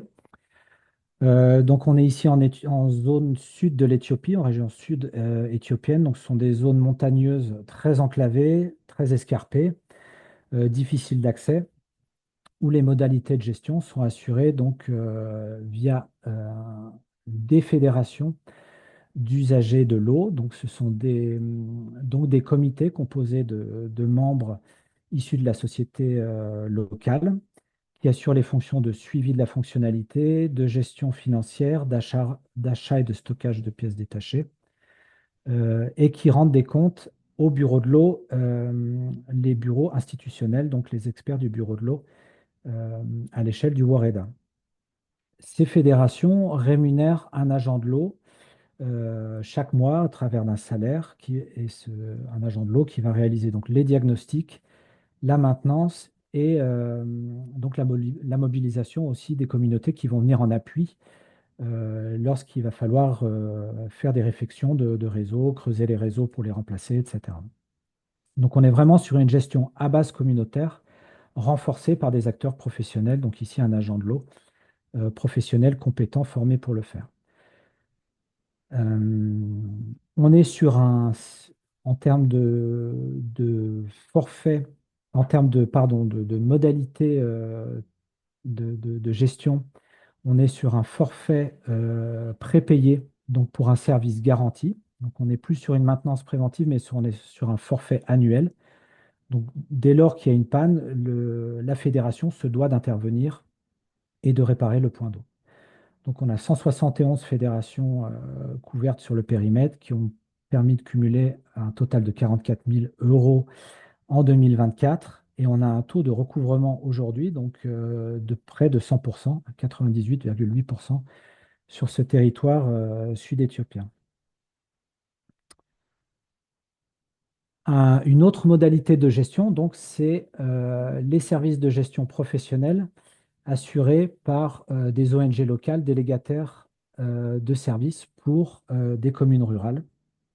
Donc là encore, l'objectif, c'est d'avoir un service de l'eau qui réponde aux demandes et aux besoins des usagers. Et voilà, le constat qui a été fait, c'est que la gestion à base communale, à travers un service technique de l'eau, l'hygiène et l'assainissement, ne permettait pas, du fait d'un turnover des équipes communales et de l'absence de financement systématique d'un agent communal de l'eau à l'échelle de la commune, de fournir un service pérenne euh, à l'échelle locale dans les zones rurales.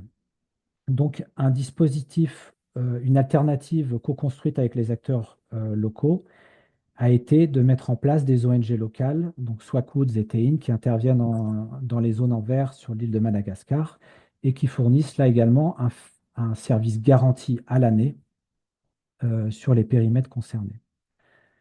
Le paiement du service est à la fois forfaitaire et volumétrique et il permet de ce forfait où l'ensemble de ces paiements sont déclinés ensuite en redevance communale qui est reversée à la commune. Une partie du tarif sert au renouvellement et à la gestion des bassins versants des zones de captage et 83% pardon, est destiné aux gestionnaires pour la maintenance, la gestion, le suivi et la collecte d'informations. Voilà, donc en synthèse, les modalités de services de gestion en zone rurale, donc modalités de gestion à but non lucratif, doivent être des modalités de gestion qui doivent être professionnalisées. Donc, ce sont des gestions à base communale. Il y a toujours une participation de la communauté dans certaines tâches, dans certaines fonctions de collecte d'argent, de suivi, mais elles doivent être renforcées par des acteurs professionnels et les services doivent nécessairement impliquer un paiement, donc un tarif conventionné par les usagers. Ce qui suppose de budgéter ces modalités de gestion et de prévoir son mode de financement. Et comme on l'a vu, ces services sont nécessairement subventionnés, on le constate aujourd'hui sur le terrain, sur les pays d'intervention d'intérêt, mais aussi auprès d'autres acteurs qui interviennent en Afrique essentiellement. Et cela implique essentiellement donc une co-construction de modalités de gestion sur le temps long pour investir des acteurs locaux sur des fonctions clés du service qui sont garantes de leur autonomisation et de leur viabilité. Donc c'est vraiment quelque chose sur lequel on voulait insister, c'est voilà, de considérer finalement l'ensemble des acteurs locaux qui vont être nécessaires à assurer l'ensemble de ces tâches et puis de co-construire des modalités qui ne sont pas nécessairement définies clairement au sein du code de l'eau pour pouvoir garantir la viabilité et la pérennité de ces infrastructures. Quelques ressources pour aller plus loin. Donc, sur le réseau pratique qu'on partage avec d'autres ONG, vous trouverez par exemple des vidéos sur les modalités de gestion assurées par l'ONG Swakoods à Madagascar, une note d'orientation sur le financement des services de l'eau en zone rurale selon les modalités de gestion que l'on appuie, une méthodologie aussi pour mettre en place la tarification sociale de l'eau, mise en œuvre en l'occurrence à Madagascar, et aussi des liens externes. Donc, une note méthodologique pour la gouvernance, pour la professionnalisation des services de l'eau en zone rurale, ainsi qu'une note sur la tarification volumétrique de l'eau en comparaison au service, à la tarification, pardon, forfaitaire en zone rurale. Je vous remercie, je reste disponible pour vos questions. J'ai débordé un petit peu sur mon temps de parole, mais voilà, je reste disponible et mon collègue Olivier également pour répondre à vos questions. Merci beaucoup, Tristan. Pas de problème pour le fait d'avoir dépassé. On a encore au moins une bonne demi-heure pour pouvoir échanger avec la salle. Merci pour ta présentation très complète. On a eu pas mal de réactions dans le chat. Euh, J'en ai suivi quelques-unes. Anna, tu complèteras si j'ai pas vu tout passer. D'accord. Il y a une de nos collègues qui nous demande, alors Anna a déjà commencé à répondre, mais je trouvais intéressant d'avoir ta vision des choses.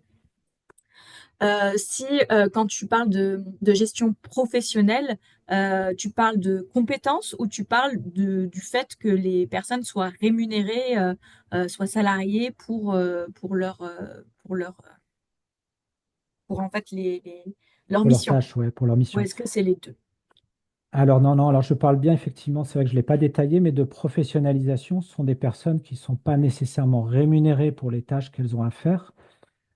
Par exemple, l'exemple que je citais, par exemple en Éthiopie, avec le comité de point d'eau, composé d'acteurs issus des communautés.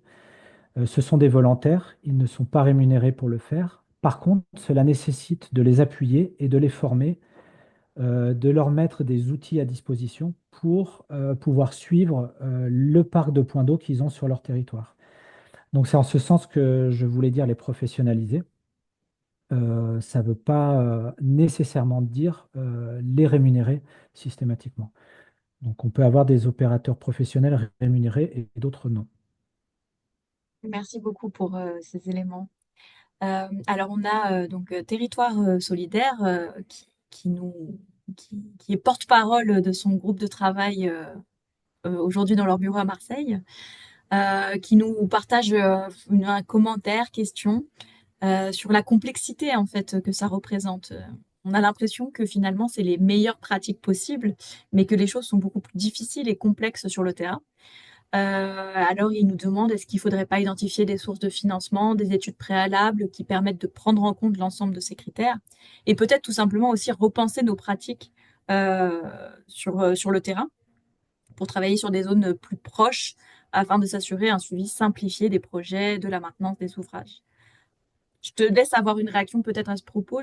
On peut aussi donner quelques éléments côté PSO sur ces questions-là. D'accord. Oui, alors effectivement, alors chaque modalité de gestion doit être, bon, je le disais, co-construite avec les acteurs locaux. Même les modalités qu'on appuie, elles sont loin d'être parfaites, elles sont loin d'être autonomes malheureusement aujourd'hui. Et donc il s'agit bien de, voilà, c'est bon, ONG, Interred est une ONG qui s'inscrit sur le temps long, qui a l'avantage de pouvoir voilà, vraiment tester des choses qui fonctionnent, d'autres ne fonctionnent pas.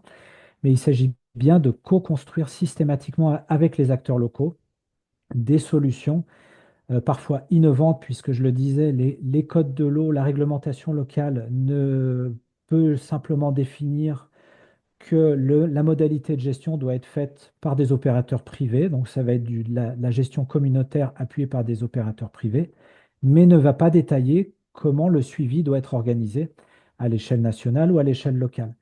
Donc il s'agit toujours de, voilà, de travailler en main dans la main avec les autorités pour établir voilà, des dispositifs qui soient concrets, pragmatiques et utilisables par les acteurs locaux. Donc évidemment, chaque pays a des contextes différents.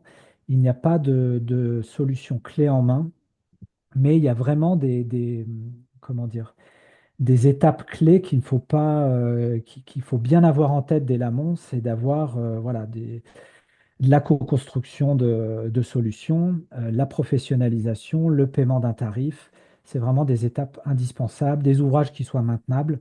Ça fait partie d'un environnement favorable finalement pour répondre à ces enjeux-là. Et en termes de financement, bien évidemment, ça c'est un autre enjeu où effectivement il faut penser sur le temps long et c'est pas que la partie investissement, mais bien la partie gestion qui va devoir être financée au moins pendant quelques années pour pouvoir être viable et durable sur le temps long.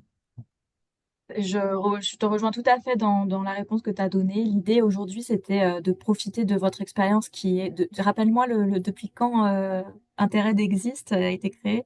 1980. Voilà. Donc de votre expérience très longue de terrain pour permettre de pouvoir faire des retours d'expérience sur les bonnes pratiques que tu viens de citer. Euh, mais de savoir aussi qu'elles sont perfectibles toujours, en fait, qu'il y a toujours des façons d'aller plus loin, de voir un retour sur ce qu'on fait et que c'est vraiment le temps sur le terrain et le temps de suivi qui va permettre de pouvoir euh, tester des choses, faire des réadaptations, bien sûr d'avoir des préalables, tous ceux que tu as cités, dont la tarification du service et bien sûr des systèmes techniquement viables, etc. Euh, mais moi, je voulais aussi témoigner, comme je vous ai dit, que j'ai vu des systèmes fonctionner avec ces mêmes principes sur des toutes petites zones, avec des projets portés par des diasporas, donc de manière bénévole, mais avec cet esprit-là de tarification, de suivi et de temps long sur le terrain et de professionnalisation du service, avec notamment la formation d'opérateurs pouvant réaliser la maintenance et cet aspect aussi de pouvoir se procurer les pièces détachées disponibles. Et donc ça, c'était porté sur des petits projets, mais qui avaient une excellente connaissance du contexte. Voilà, c'était aussi pour rappeler que ces bonnes pratiques-là, elles sont partageables par différentes tailles de structures. Ouais, et aussi pour aller un petit peu plus loin, effectivement, alors là, j'ai présenté des modalités de gestion qui sont en place dans des pays où on est présent depuis très longtemps, où les réseaux sont assez étendus, il y a plusieurs districts, plusieurs zones dans le pays, etc. Mais on a aussi des pays d'intervention où on intervient depuis moins longtemps. C'est le cas, par exemple, en Guinée, où je ne suis pas rentré dans le détail, mais les services de gestion sont plus modestes puisqu'ils sont en cours de co-construction. Et on travaille à l'échelle d'une préfecture et de deux communes actuellement. Donc c'est un périmètre très restreint, mais il s'agit de co-construire, là encore, des modalités de gestion petit à petit, en commençant sur un périmètre restreint et modeste pour pouvoir réfléchir, tester des choses et voir ce qui est viable, ce qui est durable et à quel point on peut mobiliser les acteurs locaux et sur quelles fonctions précises finalement. Merci beaucoup. Alors, nous avons une question. euh, Merci beaucoup pour ce retour d'expérience. Je constate que la majorité de vos expériences réussies concernent les points d'eau. Est-ce que vous avez expérimenté les réseaux d'eau en zone rurale? Oui, alors Et les si réseaux oui, quelles d'eau. ont été les difficultés? Alors, alors j'imagine que les réseaux d'eau, c'est les réseaux gravitaires. Oui, je pense. Ouais, alors je l'ai évoqué, mais pas peut-être pas très spécifiquement, mais effectivement, on est sur deux types d'ouvrages. Je ne l'ai pas mentionné en introduction, mais on travaille sur des ouvrages de technologie simple. On appuie des modalités de gestion sur des ouvrages de type pompe à motricité humaine ou des réseaux gravitaires, donc alimentés uniquement par gravité, mais pas par pompage solaire. Donc en Éthiopie et à Madagascar, hein, les modalités que je vous ai présentées, ce sont bien des modalités de gestion qui ont lieu sur des réseaux gravitaires. Et on a pas mal effectivement, de retours d'expérience là-dessus. Donc encore une fois, sur du paiement qui peut être forfaitaire en zone villageoise et du paiement en volumétrique sur des zones de petits bourgs ruraux ou en absence de cohésion sociale. Voilà.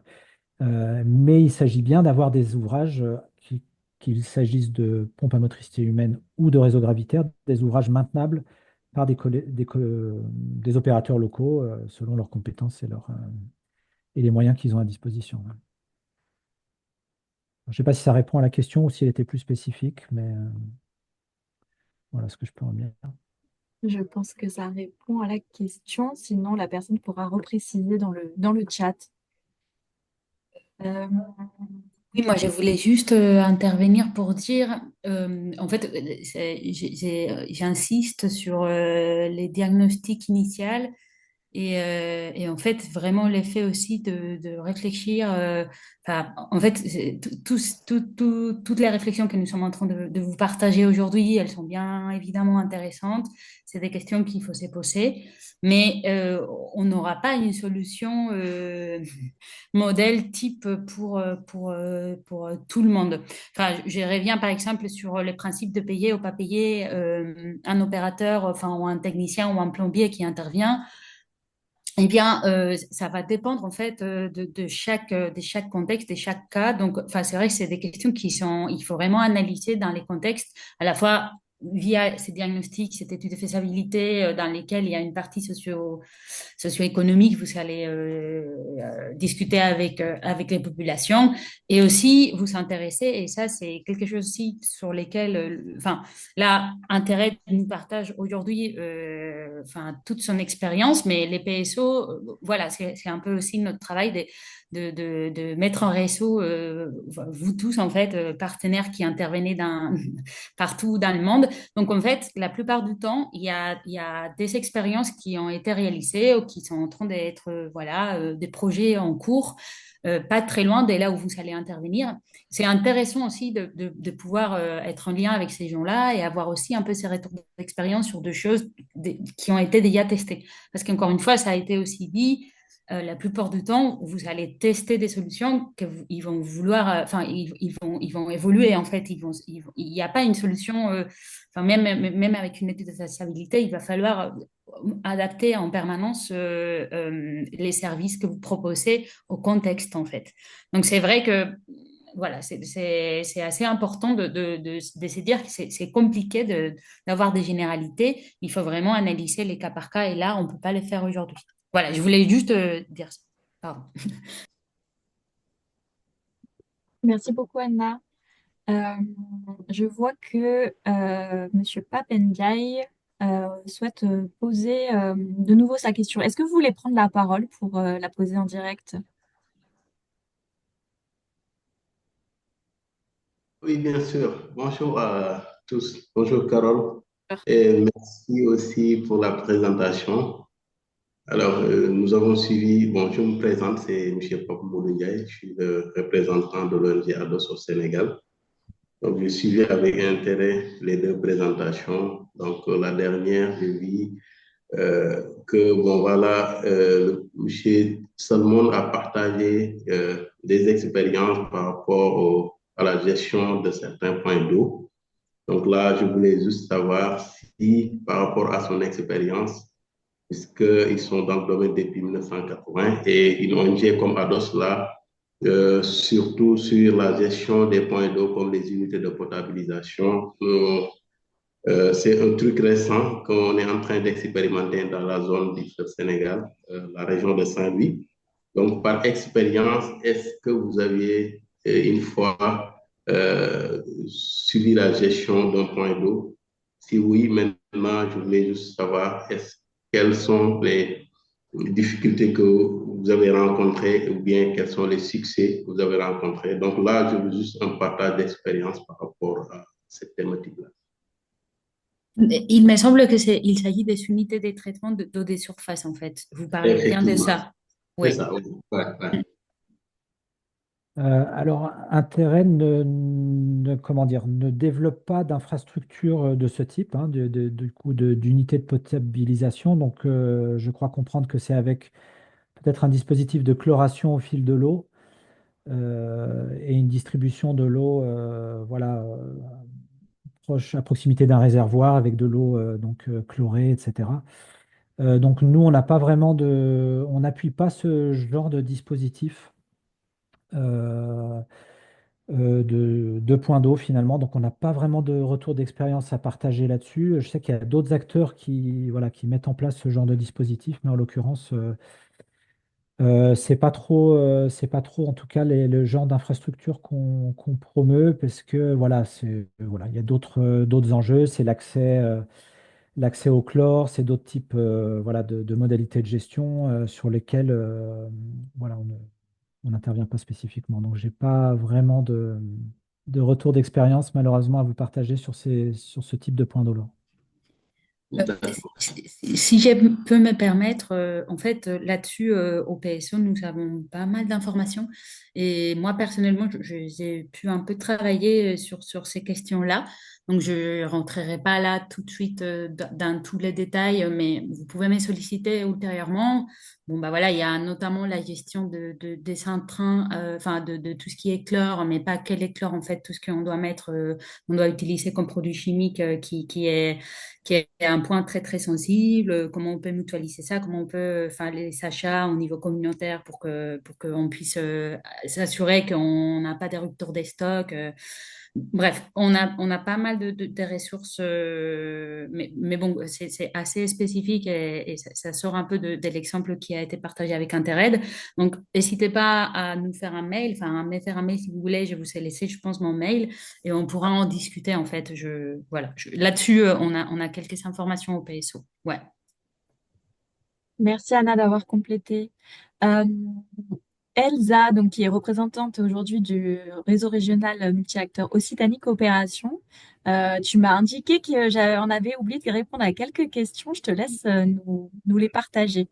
Et Non, merci hein, pour je t'en prie, ta non, mais vigilance. il n'y a pas de souci. C'est pas forcément que vous avez oublié de répondre, mais Anna a donné des éléments de réponse dans le chat et je ne sais pas s'il y avait des compléments en fait qui souhaitaient être apportés par Tristan.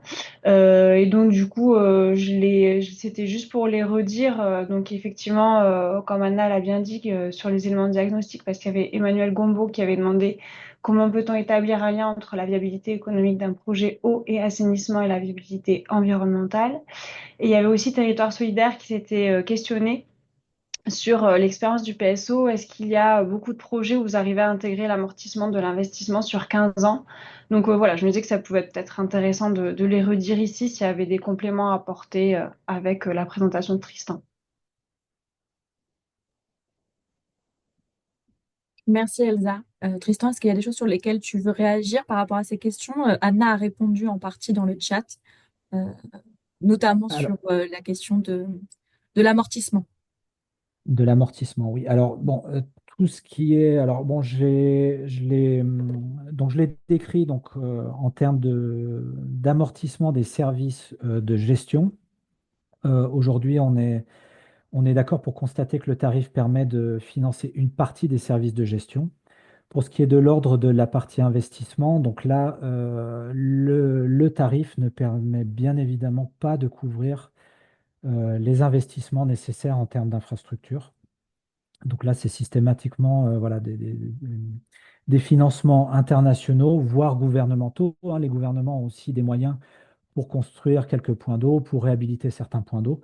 Mais aujourd'hui, on est bien d'accord que le tarif de l'eau ne permet pas de financer la partie investissement. En ce qui concerne donc la viabilité environnementale, du coup, bon, je l'ai abordé très brièvement, mais on va la considérer en termes bien évidemment d'analyse de la ressource au moment de la construction des points d'eau. Donc, ça veut dire de planifier à l'échelle territoriale avec les acteurs institutionnels quelles sont les ressources disponibles, quelles sont les ressources mobilisables. Aussi faire en sorte que les points d'eau soient réalisés pour, comme je l'ai dit, pallier les problèmes de saisonnalité. Et évidemment, quand on est sur de la tarification volumétrique privée, il faut être toujours bien vigilant à ce que le débit des sources permette de couvrir la demande en branchement domiciliaire, en branchement privé. Et à défaut, il faut bien entendu prévoir une tarification en tranches, quoi, qui permet voilà, d'inciter une consommation raisonnable de l'eau par ces branchements domiciliaires. Voilà. Ensuite, on peut avoir des mesures aussi de protection de la ressource au niveau des bassins versants de captage. Donc, on prend en considération les problématiques d'érosion.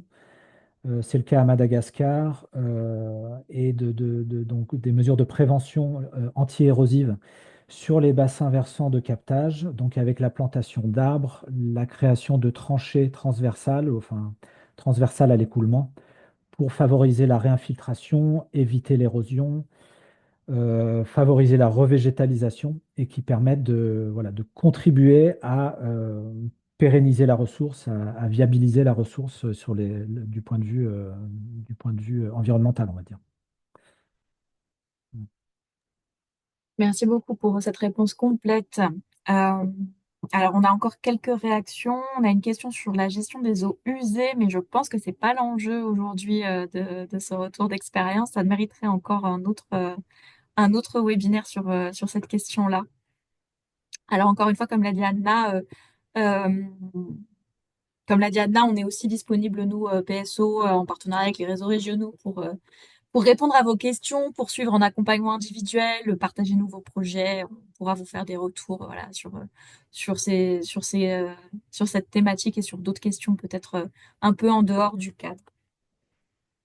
Alors bon, si je peux rajouter un point, mais évidemment, là, l'objet de la présentation, c'était bien les services d'eau potable, sans prendre en considération les services d'assainissement ou voilà, les modalités d'appui sur le volet hygiène. Mais Interred intervient sur ces aspects-là, bien entendu aussi, et c'est vrai que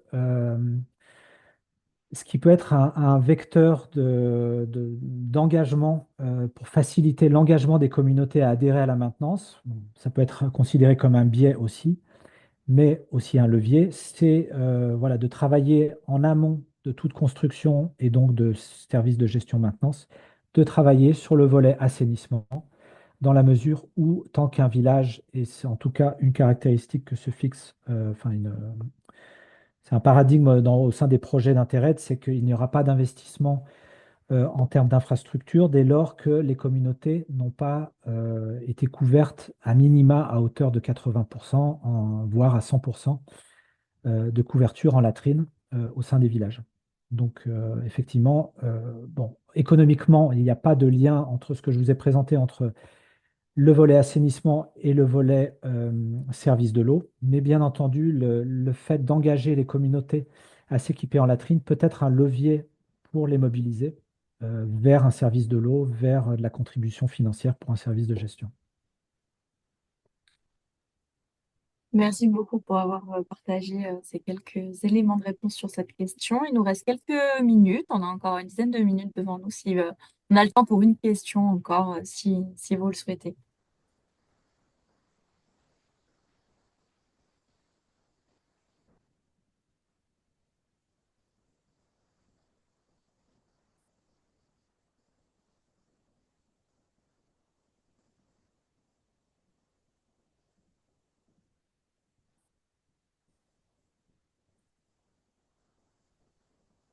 Ah oui, il y a Territoire solidaire, Carole, je pense. Ouais. Qui veut pas. Allez-y, pardon. Territoire solidaire. Dernière question. Oui, on t'entend, Louison. Oui, bonjour à tous et à toutes. Moi, j'avais une question lors de la présentation, c'était d'essayer de me figurer combien coûterait, quel serait le coût annuel quand on regardait les différents pays dans lesquels intervient Interreg, spécifiquement de la maintenance suivie, euh, et sur la base d'un village de 2 ou 3 habitants avec 3 ou 4 PMH. Ah oui, c'est Ordre de précis. grandeur. Oui, oui, pour essayer d'avoir un ordre de grandeur. Là, on a en tête ce que peut coûter globalement la partie installation enfin, création des installations. Maintenant, vous avez beaucoup insisté sur la partie suivi, gestion et tarification en fonction du modèle choisi. Combien que ça peut coûter dans votre modèle? Oui, oui, bien sûr. Alors, c'est bon, les éléments de coûts globaux et voilà, de ventilation des coûts, d'appui, de supervision des services, d'accompagnement, etc. Donc, on est en train de travailler dessus, nous, en interne, actuellement, pour vraiment pouvoir caractériser combien coûte finalement un service de gestion et combien ça coûte de l'appuyer, le mettre, le développer, voilà, de créer les conditions favorables, etc.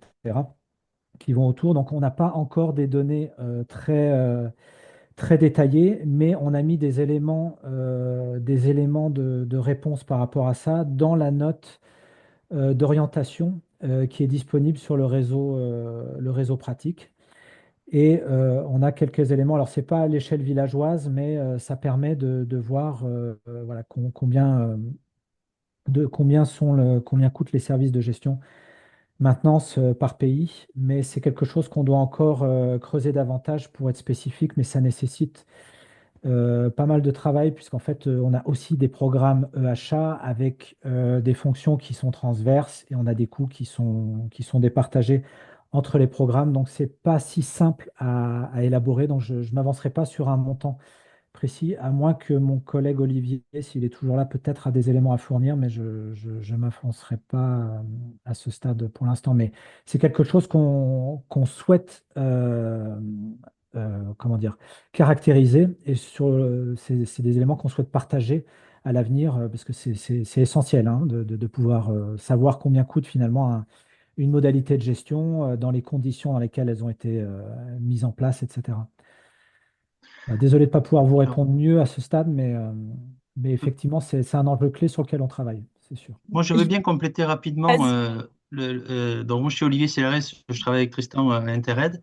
Par rapport à la dernière question, alors, pas forcément d'éléments chiffrés précis, mais ce qui est sûr, c'est que travailler sur cette thématique-là, euh, en général, non pas en tant que gestionnaire de service, mais en tant que qu'ONG, opératrice qui met en place ce type d'action, ces projets-là sont en général beaucoup plus efficients que des projets avec du gros œuvre, avec des investissements importants. Parce que en termes d'échelle d'intervention et de nombre de points d'eau et donc d'usagers, d'usagères qui les utilisent, sont plus vastes. Nous, en interne, quand on regarde un petit peu combien coûte euh, euh, par famille bénéficiaire ces projets sur ces thématiques-là, on voit que c'est quand même économiquement plus efficient que des projets avec des investissements plus importants sur des constructions, des réhabilitations. Voilà. Mais c'est en tant qu'opérateur de projet, pas forcément fournisseur de services ou gestionnaire direct. Et c'est sur cet échelon de gestion directe, en fait, où effectivement, il faut qu'on travaille encore pour avoir quelques éléments. En tant que porteur de projet, voilà, on a certains projets, ça coûte 5-6 € par famille bénéficiaire, ce qui est quand même assez efficient par rapport à d'autres projets plus centrés sur des investissements ou sur des constructions. Merci beaucoup pour ces éléments. Alors, ce que je vous propose, on est à 4h moins 5. Dernière question. Ah, pardon, je crois que c'était votre main qui était restée levée. Vas-y, Louise.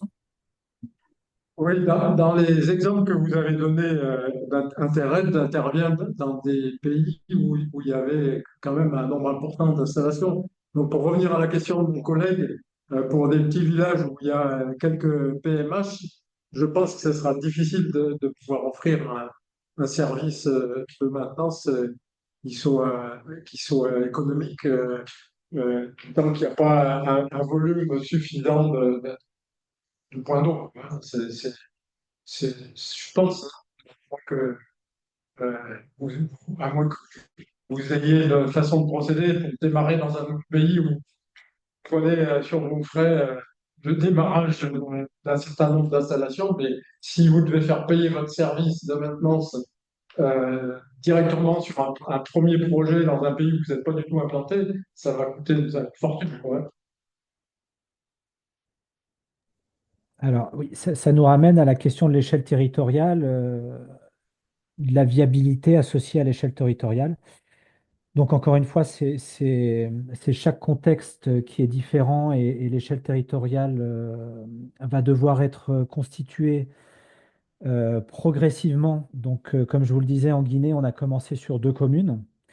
Le système n'est pas autonome, il n'est pas encore viable. Donc effectivement, on l'accompagne, on l'appuie financièrement, techniquement sur des dispositifs concrets de mise en œuvre. Et l'objectif, c'est pas d'avoir de but en blanc une modalité de gestion qui soit viable et autonome, ce ne sera pas possible. Mais c'est dès le démarrage, à minima, d'avoir le paiement du tarif par les communautés. C'est déjà une étape essentielle de ne pas fournir un service gratuit pour ensuite demander un paiement du service lorsque le service existe. Parce qu'on constate que voilà, ça devient très difficile de faire payer le service une fois que le service a été fourni gratuitement. Et on constate aussi, je ne l'ai pas mentionné, mais qu'il est difficile d'augmenter le tarif au fur et à mesure voilà, de la mise en œuvre. Donc il paraît important, selon nos expériences, d'avoir un tarif le plus élevé possible, hein, bien sûr en parfaite concordance avec les capacités financières des communautés et des bénéficiaires, mais d'avoir un tarif de l'eau d'entrée de jeu est le plus élevé possible en vue de pouvoir financer un service sur le long terme. Quand on démarre, on ne peut pas avoir tout en place du premier coup. Donc, effectivement, ça nécessite voilà, de subventionner le service, d'autant plus au démarrage qu'au moment où il est effectif, quoi. Merci Tristan. Ces éléments, on partage totalement au PSO et je pense que c'est pas forcément plus facile. Plus on est gros, c'est pas plus facile, plus on est gros. Je pense que on peut justement commencer à mettre en place ces éléments-là. Encore une fois, ce qu'on vous présente, c'est pas des situations idéales. On vous présente des bonnes pratiques. Chaque opérateur de terrain sait que dans la mise en œuvre, ça demande des adaptations, des évolutions, etc. Mais il y a ces quand même principes de base, dont la tarification du service, qui sont essentiels pour la pérennisation et sur lesquels je voulais revenir avant de pouvoir passer à la conclusion. On va vous rappeler, alors, il est 4 heures, on va doucement avancer vers la fin et la conclusion de ce webinaire. Je voulais vous rappeler les dates des formations en présentiel elles sont connues. Sur le territoire de Bourgogne-Franche-Comté, ça se fera donc en partenariat avec BFCI à la suite de de l'organisation de l'atelier thématique de décembre 2025. Donc, c'est à la suite de leur rencontre annuelle sur l'accès à l'eau et l'assainissement. Pour la région Auvergne-Rhône-Alpes, avec Resacop, ça sera le 19 juin à Lyon. Et en ce qui concerne Occitanie Coopération, ça sera à Montpellier le 9 ou le 10 septembre. C'est des éléments d'information. On vous réinvitera bien sûr par mail, par les mêmes canaux d'information que vous avez eu aujourd'hui, le webinaire. Et puis pour Territoire Solidaire, ils nous font du suspense. Ils nous disent à venir. De toute façon, Louise, tu es avec les participants du groupe O, donc je te laisse leur apporter, si besoin, plus de précision. Et pour conclure ce webinaire, je voulais, s'il le souhaite, donner la parole à M. Rémi Touron de l'Agence de l'eau Rhône-Méditerranée-Corse pour qu'il puisse nous donner quelques éléments de conclusion.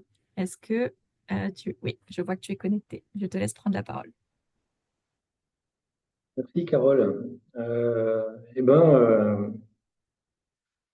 Chapeau, une belle séance. Merci les interventions, merci les intervenants.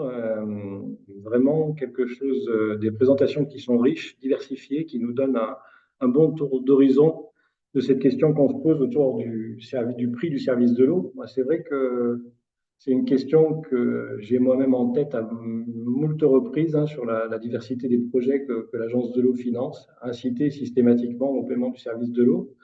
Et puis à se demander de manière très pratique, mais comment on fait? Comment on fait pour mettre en place, pour évaluer le prix de l'eau, pour évaluer le prix du service, pour établir cette tarification?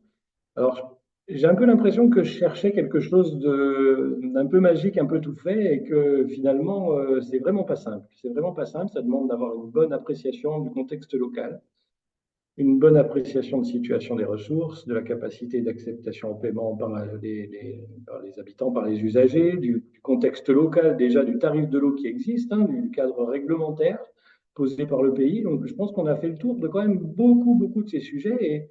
Et moi, je retire des informations qui sont quand même importantes parce que Carole, Tristan, vous nous avez évoqué ces méthodes de tarification entre les forfaits, les tarifications au volume, des choses qui sont plus adaptées au milieu rural, d'autres plus au milieu urbain. Je trouve qu'il y a des petits clivages que vous nous avez mis en place comme ça qui nous permettent aujourd'hui de peut-être mieux orienter nos choix, de mieux guider les solutions dans les projets pour mettre en place ces tarifications du service de l'eau, parce que clairement, c'est vraiment ce que je retiens, c'est que c'est quand même un élément important. L'eau gratuite, ok, mais service de l'eau, non. Faut du matériel, faut des gens, faut un service professionnalisé pour que ça fonctionne longtemps. Donc on a besoin de ce service de l'eau, on a besoin d'intervenir. Alors moi, je me pose aussi des questions agence parce que l'habitude financière que l'on a, c'est à financer l'investissement et pas le fonctionnement. Donc du coup, ce message qui vise à soutenir les frais de gestion, le fonctionnement et la gestion du service, là, ça me perturbe un peu parce qu'on n'est pas du tout adapté pour ça, mais d'autres solutions qui existent. On a évoqué les taxes sur les taximotos, ça, j'avais pas vu venir non plus. Je sais pas où Carole a été de trouver des idées. Voilà, on évoque des sujets comme ça qui font que oui, l'eau paye l'eau, et puis il y a d'autres services qui peuvent payer l'eau, qui peuvent contribuer. C'est quand même quelque chose d'important. On ne peut pas envisager le développement du territoire sans service de l'eau. Et puis voilà, et puis c'est des sujets qu'on a eus aussi déjà dans le cadre du conseil scientifique du PSE, de se rappeler que finalement, il fallait aussi laisser le temps au temps. Moi-même, 50 ans, je me rappelle l'arrivée de l'eau de la ville dans la maison. C'est quelque chose qui était un peu nouveau. La tarification de l'eau, le prix de l'eau, c'est tout qui était plus cher que l'eau du puits gratuite que l'on avait au fond de la cour. Enfin, tout ça, c'est des choses qui nécessitent une adaptation. Voilà. Mais je voudrais vraiment vous encourager à réfléchir vos projets avec cette tarification de l'eau, avec la prise en compte du service social de l'eau, avec la prise en compte de la maintenance, avec la formation des maintenanciers, avec la garantie d'un fonctionnement durable de ce service. C'est extrêmement important. Et on sera, le PSO, les réseaux régionaux multi-acteurs et les agences de l'eau, toujours vigilants à vérifier ces points-là dans les dossiers de demande d'aide que vous nous présentez. C'était important que vous soyez là aujourd'hui et je vous remercie de l'attention que vous avez menée, que vous avez accordée à tous ces témoignages et ces exemples qui vous ont été apportés. Merci, Carole. Merci à toi pour cette conclusion. Et je vais donc m'arrêter là sur ces mots de la fin. Encore une fois, on vous diffusera le compte-rendu et le webinaire sera visionnable en replay. Voilà. Et bonne fin de journée à tout le monde. À bientôt. Merci. Merci beaucoup. Bonne journée. Merci. Au revoir. Au revoir. Merci beaucoup.